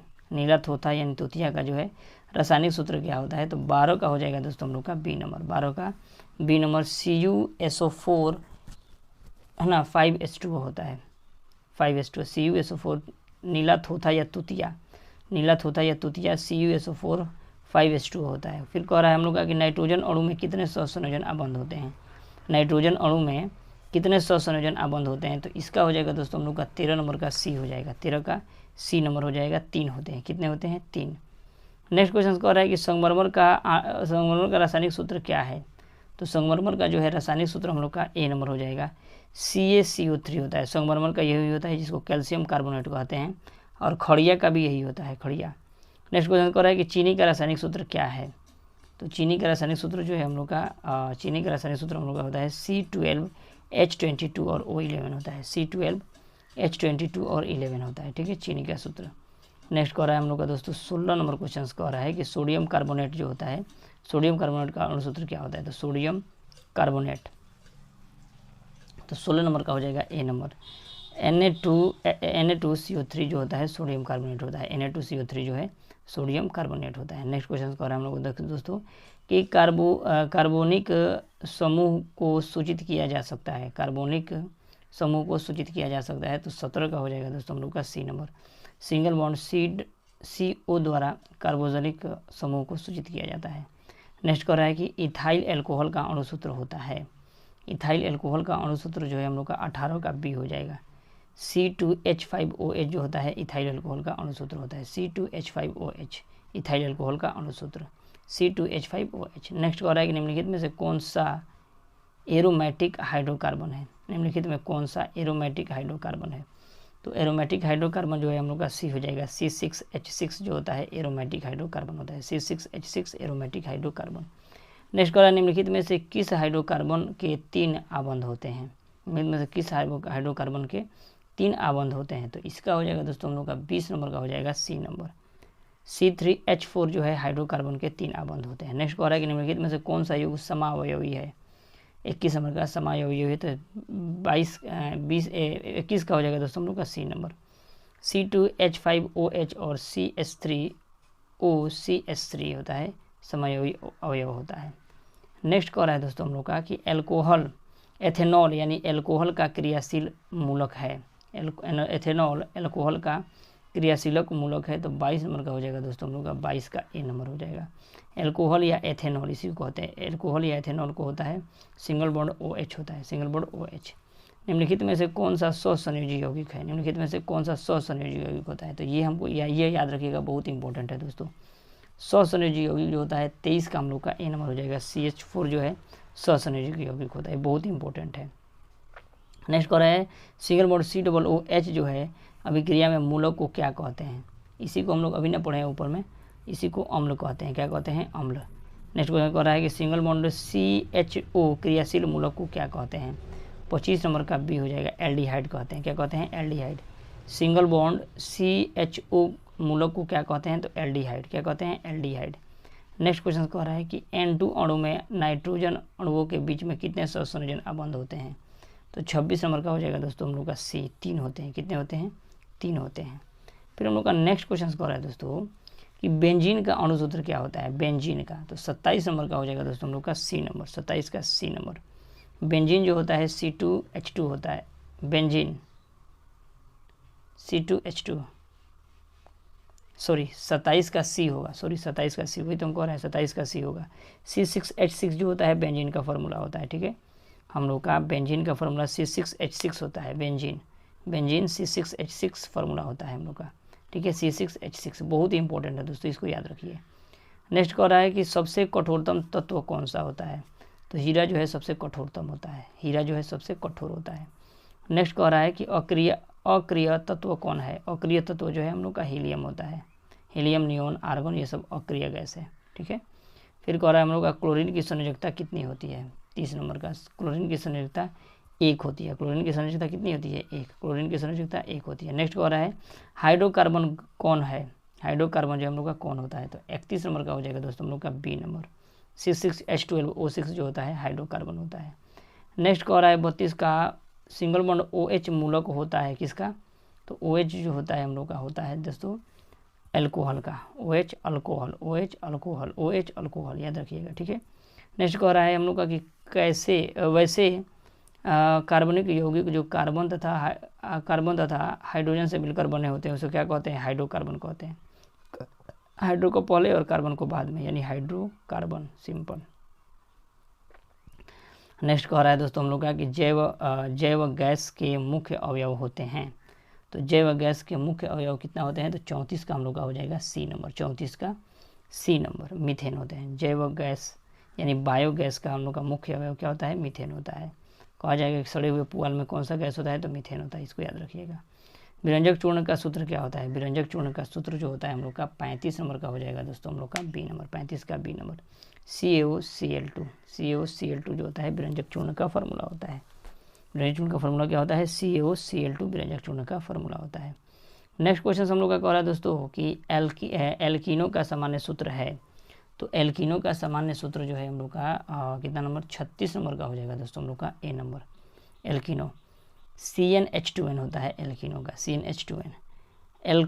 एथेनॉल के ऑक्सीकरण से प्राप्त होता है, एथेनॉल के ऑक्सीकरण से प्राप्त होता है, तो 37 को हम लोग को प्राप्त हो जाएगा सी नंबर, एथेनोइक अम्ल प्राप्त होता है। एथेनॉल के ऑक्सीकरण से हमको प्राप्त होता है एथेनोइक अम्ल, एथेनॉल के ऑक्सीकरण से प्राप्त होता है एथेनॉल। नेक्स्ट कह रहा है कि मीथेन मुख्य अवयव होता है। मीथेन का मुख्य अवयव क्या होता है? तो जैव गैस होता है। 38 का कितना हो जाएगा हम लोग का? डी नंबर, जैव गैस होता है, ठीक है, जैव गैस। नेक्स्ट कह रहा है प्राकृतिक गैस का मुख्य अवयव क्या होता है? तो प्राकृतिक गैस का मुख्य अवयव जो है हम लोग का मीथेन हो जाएगा। प्राकृतिक गैस का मुख्य अवयव मीथेन, प्राकृतिक गैस का मुख्य अवयव मीथेन, और मीथेन जो मुख्य अवयव होता है जैव गैस। नेक्स्ट कह रहा है कि नॉर्मल ब्यूटेन और आइसोब्यूटेन निम्नलिखित में से क्या है? नॉर्मल ब्यूटेन और आइसोब्यूटेन जो है हम लोग का हो जाएगा सी, समअवयवी। नॉर्मल ब्यूटेन और आइसोब्यूटेन समअवयवी हो जाता है। नेक्स्ट क्वेश्चन कह रहा है कि ग्लूकोज में कार्बन के कितने अणु होते हैं। ग्लूकोज के कार्बन के में कितने अणु होते हैं, तो ये 6 होते हैं। ग्लूकोज में कार्बन के कितने अणु होते हैं, 6 होते हैं। ग्लूकोज में कार्बन के अणु कितने होते हैं, 6। नेक्स्ट कह रहा है ग्लूकोज के विखंडन में पाइरुवेट में होता है, तो ये हो जाएगा दोस्तों हम लोग का 42 का हो जाएगा दोस्तों बी नंबर, माइटोकॉन्ड्रिया में। ग्लूकोज के विखंडन पाइरुवेट में होता है, यह प्रक्रम संपन्न होता है माइटोकॉन्ड्रिया में। नेक्स्ट क्वेश्चन कह रहा है कार्बोक्सिलिक अम्ल में उपस्थित अभिक्रियाशील समूह जो होते हैं कार्बोक्सिलिक में क्या होते हैं, तो 43 का हो जाएगा दोस्तों हम लोग का 43 का हो जाएगा हम लोग का C number, single bond COOH जो होता है अभिक्रियाशील तत्व होते हैं। नेक्स्ट कह रहा है हम लोग का किसी एनोजोइक अम्ल का तनु विलयन कहलाता है। किसी एंजोइक अम्ल का तनु विलयन कहलाता है, तो 44 का हो जाएगा दोस्तों हम लोग का सी नंबर, सिरका का। किसी बेंजोइक अम्ल का तनु विलयन कहलाता है सिरका। नेक्स्ट कह रहा है कि ग्लूकोज के एक अणु में ऑक्सीजन के कितने परमाणु होते हैं। ग्लूकोज के एक अणु में ऑक्सीजन के कितने परमाणु होते हैं, तो ये हो जाएगा दोस्तों 45 का बी हो जाएगा, 45 का बी, 6 होते हैं। ग्लूकोज के एक अणु में कितने ऑक्सीजन होते हैं, तो 6 होते हैं। कितने, 6। नेक्स्ट कह रहा है कि कौन सा, देखिए नेक्स्ट हम लोग का कह रहा है कि कौन सा यौगिक जो है, कौन सा कार्बन यौगिक सबसे अधिक अभिक्रियाशील है। सबसे अधिक अभिक्रियाशील कौन सा होता है, तो 46 का हो जाएगा दोस्तों हम लोग का सी नंबर, C2H4 होता है। नेक्स्ट कह रहा है कि C6H6 का आणविक द्रव्यमान होता है। C6H6 का आणविक द्रव्यमान कितना होता है, तो 47 का हो जाएगा दोस्तों हम लोग का सी नंबर, 78 होता है। कितना, 78। नेक्स्ट कह रहा है कि ग्रेफाइड होता है, तो ग्रेफाइड क्या होता है, तो ग्रेफाइड हम लोग का हो जाएगा दोस्तों 48 का बी नंबर, विद्युत का सुचालक होता है। और हीरा वही क्या होगा, हीरा जो है वही विद्युत का कुचालक हो जाता है। ग्रेफाइड जो होता है हम लोग का, ग्रेफाइड जो होता है विद्युत का कुचालक होता है, सुचालक होता है, और वही हीरा जो है विद्युत का कुचालक हो लेगा। ठीक है, इसको याद रखिए। नेक्स्ट क्वेश्चन कह रहा है कि क्लोरोमीथेन का सूत्र होता है। क्लोरोमीथेन का सूत्र हो जाएगा हम लोग का CH3Cl जो होता है क्लोरोमीथेन का सूत्र होता है। CH3Cl जो है क्लोरोमीथेन का सूत्र होता है। नेक्स्ट कह रहा है कि निम्नलिखित में से कौन सा विजातीय पदार्थ है, तो नमक होता है विजातीय पदार्थ। क्यों, क्योंकि चूना पत्थर का CaCO3 होता है कैल्शियम कार्बोनेट, खगड़िया का भी यही होता है और संगमरमर का भी यही फार्मूला होता है कैल्शियम कार्बोनेट, लेकिन नमक का NaCl होता है, नमक का NaCl होता है, इसलिए ये क्या है, ये अलग है सभी से। ठीक है, फिर हम लोग का नेक्स्ट कह रहा है 51 नंबर कह रहा है दोस्तों हम लोग का कि प्रोपेनोन में उपस्थित प्रकार्यात्मक समूह है। प्रोपेनोन में, तो प्रोपेनोन में जो होता है हम लोग का C होता है, propanone, single bond C, single bond double bond OH, ऐसे करके हम लोग का जो दिया है ऑप्शन नंबर C। कितना नंबर, ऑप्शन नंबर C। ठीक है, नेक्स्ट क्वेश्चन कह रहा है ऑप्शन नंबर C हम लोग का, ये हो जाएगा ये ऑप्शन नंबर C। नेक्स्ट कह रहा है ये जो है इतना का प्रकार्यात्मक समूह निम्नलिखित में से कौन सा है, तो 52 नंबर का हो जाएगा दोस्तों हम लोग का डी नंबर, 52 का डी नंबर एल्डिहाइड होता है। क्या होता है, 52 का डी नंबर एल्डिहाइड, 52 का डी एल्डिहाइड। नेक्स्ट कह रहा है हम लोग का कि प्रोपेन का आणविक सूत्र C3H8 है, इनमें है, तो 53 नंबर का हो जाएगा दोस्तों हम लोग का डी नंबर, 53 का डी नंबर 10 सहसंयोजन आबंध होते हैं, 10 सहसंयोजन आबंध। नेक्स्ट कह रहा है कि क्लोरोफॉर्म का गलनांक कितना होता है। क्लोरोफॉर्म का गलनांक जो है कितना होता है, तो 54 का बी नंबर हो जाएगा, 54 का बी नंबर होता है 209 के। क्लोरोफॉर्म का गलनांक जो होता है, क्लोरोफॉर्म का गलनांक 209 केल्विन होगा। ठीक है, नेक्स्ट क्वेश्चन कह रहा है कि मीथेन CH4 का गलनांक बिंदु कितना होता है। मीथेन का जो है CH4 होता है, मीथेन का फॉर्मूला देखिए CH4 होता है। ठीक है, और इसका पूछ रहा है कि गलनांक बिंदु कितना होता है, तो 55 नंबर का हो जाएगा दोस्तों हम लोग का सी नंबर, 90 केल्विन होता है। प्रोपेन का 90 केल्विन गलनांक होता है, प्रोपेन का 90 केल्विन गलनांक होता है। ठीक है, नेक्स्ट कह रहा है दोस्तों हम लोग का कि कार्बन का परमाणु संख्या कितनी होती है। कार्बन का परमाणु संख्या हम लोग का कितना होता है, तो कार्बन का परमाणु संख्या 6 होता है। कार्बन का परमाणु संख्या कितना होता है, 6। फिर हम लोग का नेक्स्ट कह रहा है यहाँ पे कि भूपर्पट्टी में खनिज जैसे कार्बोनेट, हाइड्रोजन कार्बोनेट, कोयला तथा पेट्रोलियम के रूप में कार्बन की उपस्थिति है, तो इसका हो जाएगा बी नंबर, 0.02% है, 0.02%। तो भूपर्पट्टी में जो है कह रहा है कि खनिज जो है हम लोग का कितना होगा, 0.02%। फिर नेक्स्ट क्वेश्चन कह रहा है हम लोग का दोस्तों यहाँ पे कि 1828 में अमोनिया सल्फेट से यूरिया का निर्माण किसने किया था, तो ये जो है हम लोग का हो जाएगा 58 नंबर का हो जाएगा ए नंबर, है ना। फ्रेडरिक वोहलर ने जो है अमोनिया सल्फेट से यूरिया का निर्माण करने का ये निकाला था, फ्रेडरिक वोहलर ने। नेक्स्ट कह रहा है कि एथेन का आणविक सूत्र है, एथेन का जो है आणविक सूत्र होता है हम लोग का क्या होता है, C2H6 होता है, एथेन का आणविक सूत्र C2H6 होता है, ठीक है। फिर नेक्स्ट क्वेश्चन कर रहा है हमको कि एक्सेन का आणविक सूत्र होता है, एक्सेन का आणविक सूत्र क्या होता है, तो एक्सेन का आणविक सूत्र जो है हम लोग का 60 का D नंबर हो जाएगा। हेक्सेन का हम लोग का होता है C6H14 होगा, ठीक है। फिर कह रहा है कि पेंटेन का आणविक सूत्र, तो पेंटेन का आणविक सूत्र हम लोग का हो जाएगा 61 नंबर का हो जाएगा। देखिए पेंटेन कह रहा है तो 5 से स्टार्ट होगा, हेक्सेन कह रहा है तो 6 से स्टार्ट होगा, समझ रहे हैं ना। यहाँ पे हेक्सेन यानी 6, पेंटेन यानी 5, है ना, इसको याद रखिए। फिर नेक्स्ट क्वेश्चन कह रहा है हम लोग का दोस्तों कि एल्डिहाइड में उपस्थित प्रकार्यात्मक समूह होता है, तो 62 नंबर का हो जाएगा दोस्तों हम लोग का B नंबर, 62 का B नंबर हो जाता है एल्डिहाइड का, एल्डिहाइड, है ना।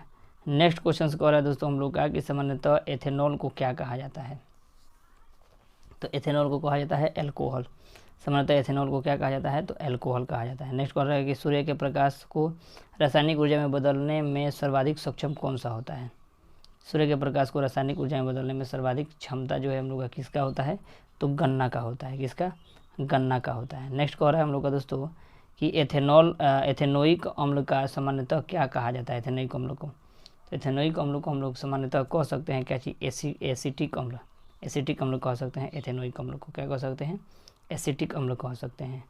नेक्स्ट क्वेश्चन हम लोग का कह रहा है दोस्तों यहाँ पे 66 नंबर का, 66 नंबर कह रहा है कि एसिटिक अम्ल में कितने प्रतिशत विलय को सिरका कहा जाता है, तो 66 को हो जाएगा C नंबर, हमको 3 से 4% जो होता है हम लोग सिरका कहते हैं। नेक्स्ट कह रहा है कि शुद्ध एथेनोइक अम्ल का गलनांक कितना होता है, शुद्ध एथेनोइक अम्ल का गलनांक कितना होता है, तो 67 का D नंबर हो जाएगा, 270 के जो होता है शुद्ध एथेनोइक अम्ल का गलनांक होता है।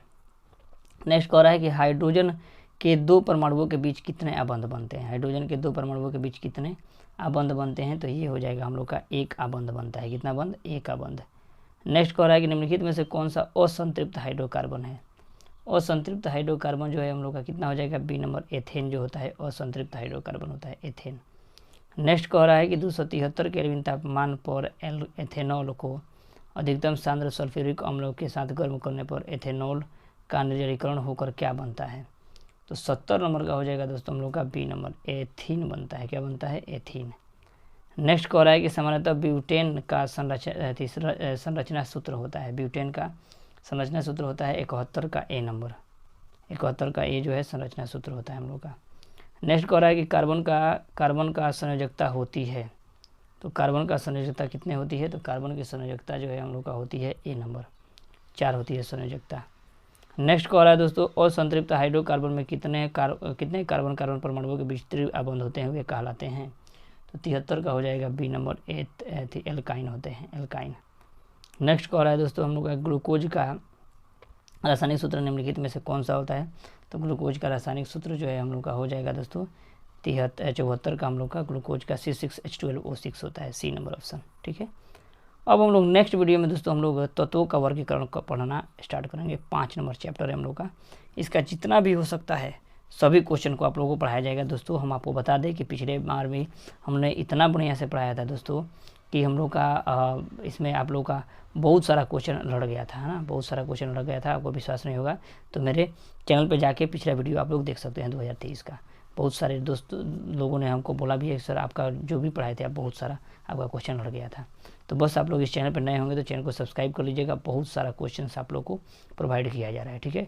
ई आर अमृत स्टडी सेंटर, ठीक है, ई आर अमृत स्टडी सेंटर है, इसको थोड़ा सा आप लोग जाते जाते दोस्तों लाइक भी जरूर कर लीजिएगा। और नेक्स्ट वीडियो में दोस्तों हम लोग और बेटर और ज़्यादा से ज़्यादा क्वेश्चन बनाने का प्रयास करेंगे, है ना। और जीव विज्ञान और भी बहुत सारा हमको लग रहा है कि साइंस में आप लोग का हर एक चैप्टर कंप्लीट करा दिया गया है। चैनल पर नए होंगे तो चैनल को सब्सक्राइब कर लीजिएगा, हर एक क्वेश्चन को आप लोग को प्रोवाइड किया जा रहा है। चलिए मिलते हैं नेक्स्ट वीडियो में, और दोस्तों जाते समय आप लोग एक लाइक ज़रूर कर दीजिएगा इस चैनल पर, ठीक है। सब्सक्राइब अगर नहीं भी करिएगा तो कोई दिक्कत नहीं है, लेकिन लाइक ज़रूर कर दीजिए। चलिए मिलते हैं नेक्स्ट वीडियो में, तब तक के लिए जय हिंद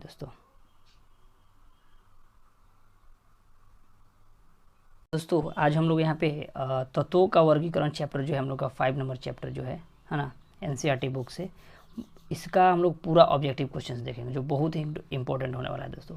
आप लोग को बता दें पिछला बार हमने बहुत सारा क्वेश्चंस ऑब्जेक्टिव इसमें पढ़ाए थे दोस्तों, जो बहुत सारा क्वेश्चन लड़ गया था। आप लोगों को विश्वास नहीं होगा, जाके हमारे चैनल पे ही देख सकते हैं, ठीक है।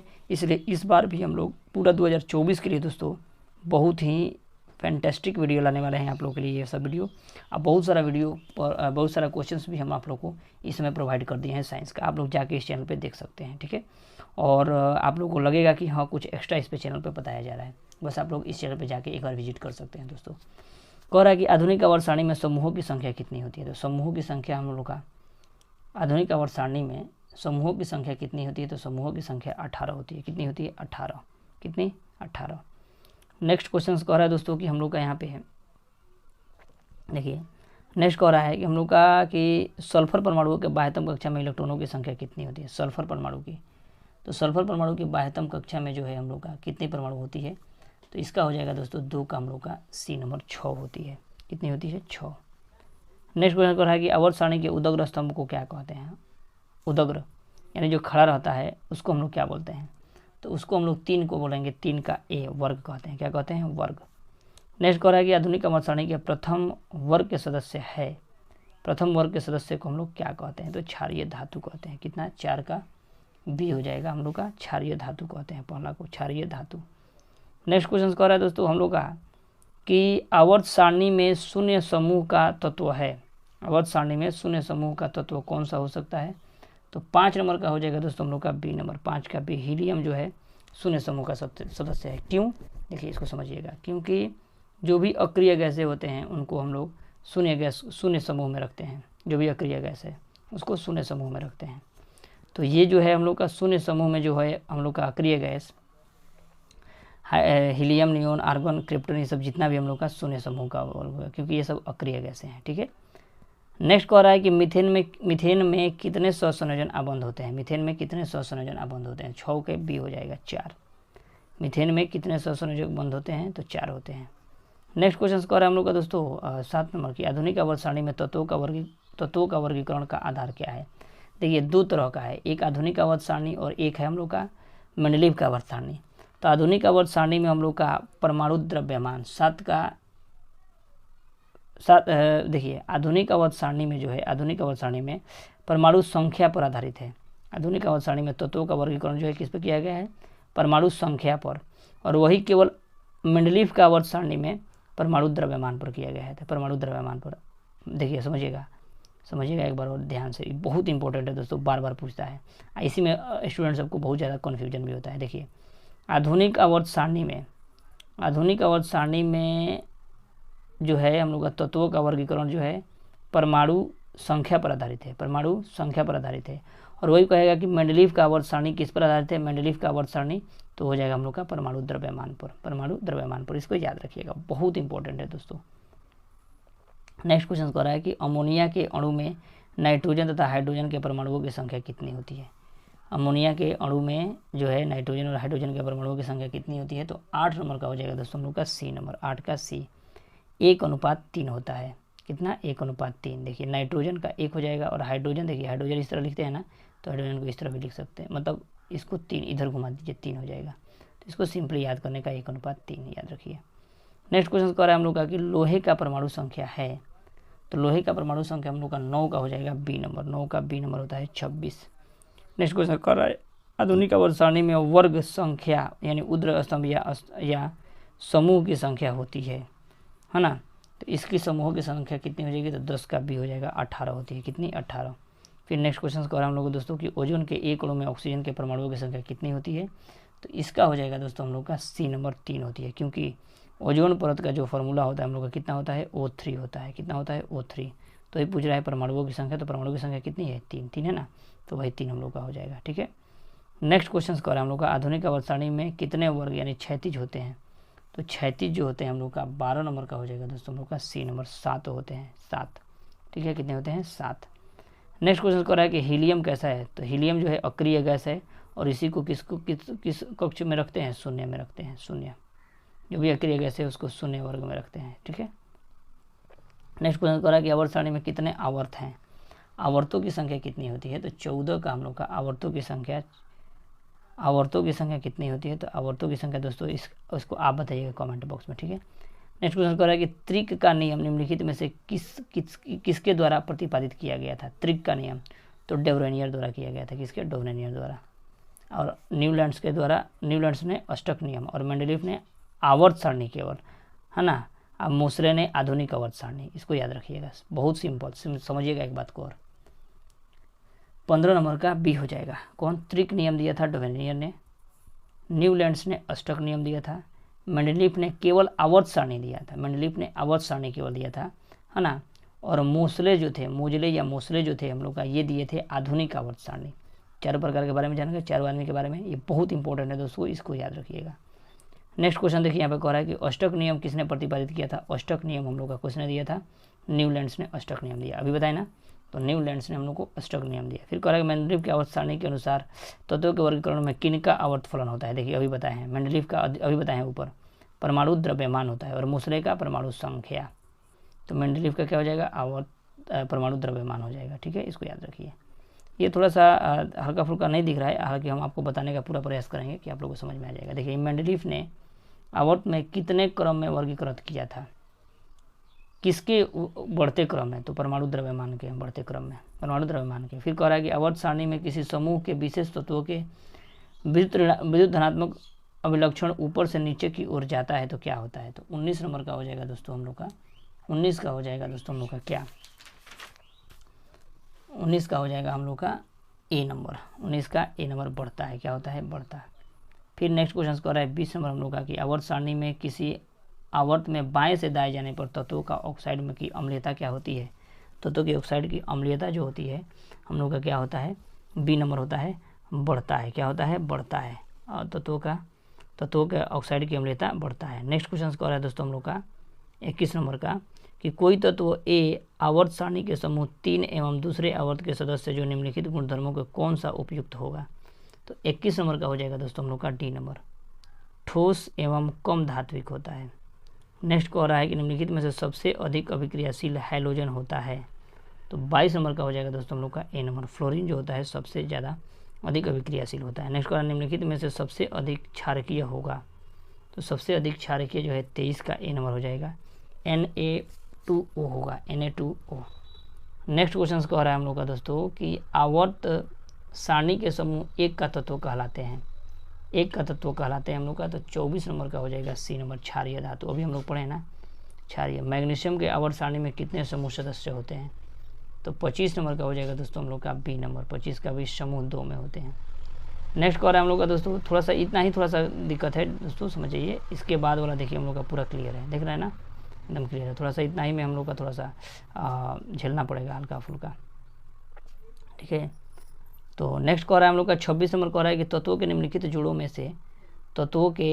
जोड़ों में से रासायनिक आचरण जो है समान होते हैं। तो 26 नंबर का हो जाएगा दोस्तों हम लोग का डी नंबर, नाइट्रोजन और फास्फोरस को जो होता है एक ही आचरण होते हैं, मतलब बिहेव जो होता है इन लोग का एक ही होता है ना। ये तो थोड़ा सा नहीं बुझा रहा है, छोड़िए इसको। क्लोरीन का कह रहा है, क्लोरीन में परमाणुओं की बाह्यतम कक्षा में इलेक्ट्रॉनों की संख्या कितनी होती है? तो 28 नंबर का हो जाएगा दोस्तों हम लोग का, 28 का सी हो जाएगा, 28 का सी 7 होते हैं।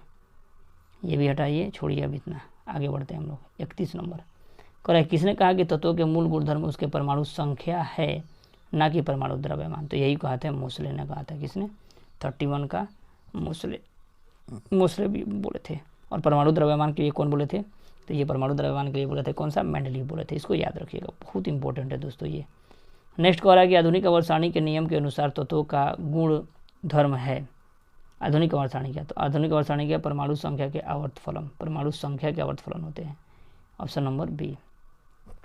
नेक्स्ट कह रहा है आधुनिक आवर्त सारणी के बाईं से दाईं और परमाणु साइज का आकार क्या होता है? बाईं से दाईं जाने पर, बाईं से दाएं जाते हैं हम लोग तो क्या होता है? तो इसका हो जाएगा हम लोग का दोस्तों बी नंबर हो जाएगा, घटता है। क्या होता है? परमाणु साइज जो होता है घटता है। कह रहा है वुल्फगांग डोवेनाइनर किस देश के थे? डोवेराइनर जो है किस देश के थे? तो 34 नंबर का हो जाएगा दोस्तों हम लोग का बी नंबर, जर्मनी के थे। कहाँ के? जर्मनी। मेंडलीफ का जन्म कितना ईस्वी में हुआ था, कब हुआ था? मेंडलीफ का जन्म जो है, जो परमाणु द्रव्यमान के पर आधारित बताए थे वो, तो उनका जन्म जो है कब हुआ था? तो उनका जन्म 1934 ईस्वी में हुआ था। 1934 में। कह रहा है भारतीय संगीत परमाणु के संगीत के कितने सुर होते हैं? तो 7 सुर होते हैं। कितने? 7 सुर होते हैं ना। 36 नंबर का सी, 7 सुर होते हैं। नेक्स्ट क्वेश्चन कह रहा है कि जब मेंडलीफ ने अपना कार्य प्रारंभ किया तब कितने तत्व थे? तो उस समय जो थे हम लोग का 63 ही थे ना, 63 थे। कितने थे? 63 तत्व थे, 63। नेक्स्ट क्वेश्चन कह रहा है हम लोग का आधुनिक आवर्त सारणी के परमाणु साइज से क्या पता चलता है? परमाणु साइज से हम लोग का क्या पता चलता है? तो इसका बी हो जाएगा परमाणु की त्रिज्या। परमाणु की त्रिज्या 1 पिकोमीटर कितने मीटर के बराबर होता है? 1 पिकोमीटर जो है हम लोग का बराबर होता है 10 के पावर -12। 1 पिकोमीटर कितने के बराबर होता है? 10 के पावर -12। नेक्स्ट कह रहा है कि किसी भी तत्व के संयोजन कैसे निर्धारित की जाती है? किसी भी तत्व की संयोजकता जो है कैसे निर्धारित की जाती है? तो 40 नंबर का हो जाएगा दोस्तों हम लोग का ए नंबर। इलेक्ट्रॉन की संख्या से किसी तत्व की संयोजकता हम लोग ज्ञात कर सकते हैं। नेक्स्ट कह रहा है कि आधुनिक आवर्त सारणी में कौन सा आवर्त अभी तक पूरा है? अधूरा है। अभी तक क्या है? अधूरा है। तो इसका हो जाएगा डी नंबर। 7वां आवर्त सारणी जो है अभी तक ही अधूरा है। नेक्स्ट कह रहा है कि आधुनिक आवर्त सारणी के क्षैतिज कतारें निम्नलिखित में से क्या कहलाती है? तो क्षैतिज कतार जो है हम लोग का आवर्त कहलाती है। क्या है? आवर्त। इस तरह दोस्तों हम लोग कम से कम 42 क्वेश्चन नहीं भी तो 40 क्वेश्चन हम लोग इस वीडियो में देखें और आप लोगों के लिए बहुत ही इंपॉर्टेंट क्वेश्चन इसमें पढ़ाया जा रहा है। चैनल पर नए होंगे तो चैनल को सब्सक्राइब करिएगा दोस्तों। आप लोगों के लिए हर एक चीज़ का क्वेश्चन आंसर लाने का पूरा प्रयास किया गया है, हर एक चैप्टर का, हर एक सब्जेक्ट का। ठीक है, चैप्टर वाइज हर एक सब्जेक्ट का आप लोगों को इस चैनल पर प्रोवाइड कर दिया जाएगा। दोस्तों चैनल पर आप नए होंगे तो चैनल को सब्सक्राइब कर लीजिएगा, है ना। आप लोग अब ऐसे ही बहुत सारा क्वेश्चन बता सकते हैं, बता नहीं सकते हैं, है ना। बहुत सारा क्वेश्चंस को आप लोग आसानी से बता सकते हैं। कह रहा है कि आवर्त सारणी के शून्य समूह के कौन से होते हैं? तो ये हीलियम होते हैं। Helium, neon, argon, Jiran, krypton, ये सब जितने भी शून्य वर्ग के होते हैं, क्योंकि ये क्या होते हैं? अक्रिय गैस होते हैं। बहुत सारा क्वेश्चन आप लोग बता सकते हैं, ऐसे ही कोई दिक्कत नहीं होगा। दोस्तों चैनल पर नए हो चैनल को सब्सक्राइब करिए और ER अमृत स्टडी सेंटर पर बने रहिए। आप लोग को बहुत सारा क्वेश्चन को प्रोवाइड किया जा रहा है। चलिए मिलते हैं नेक्स्ट वीडियो में, तब तक ले जय हिंद। और ज़्यादा से ज़्यादा दोस्तों चैनल को लाइक जरूर कर दीजिएगा दोस्तों एक। चलिए मिलते हैं नेक्स्ट वीडियो में।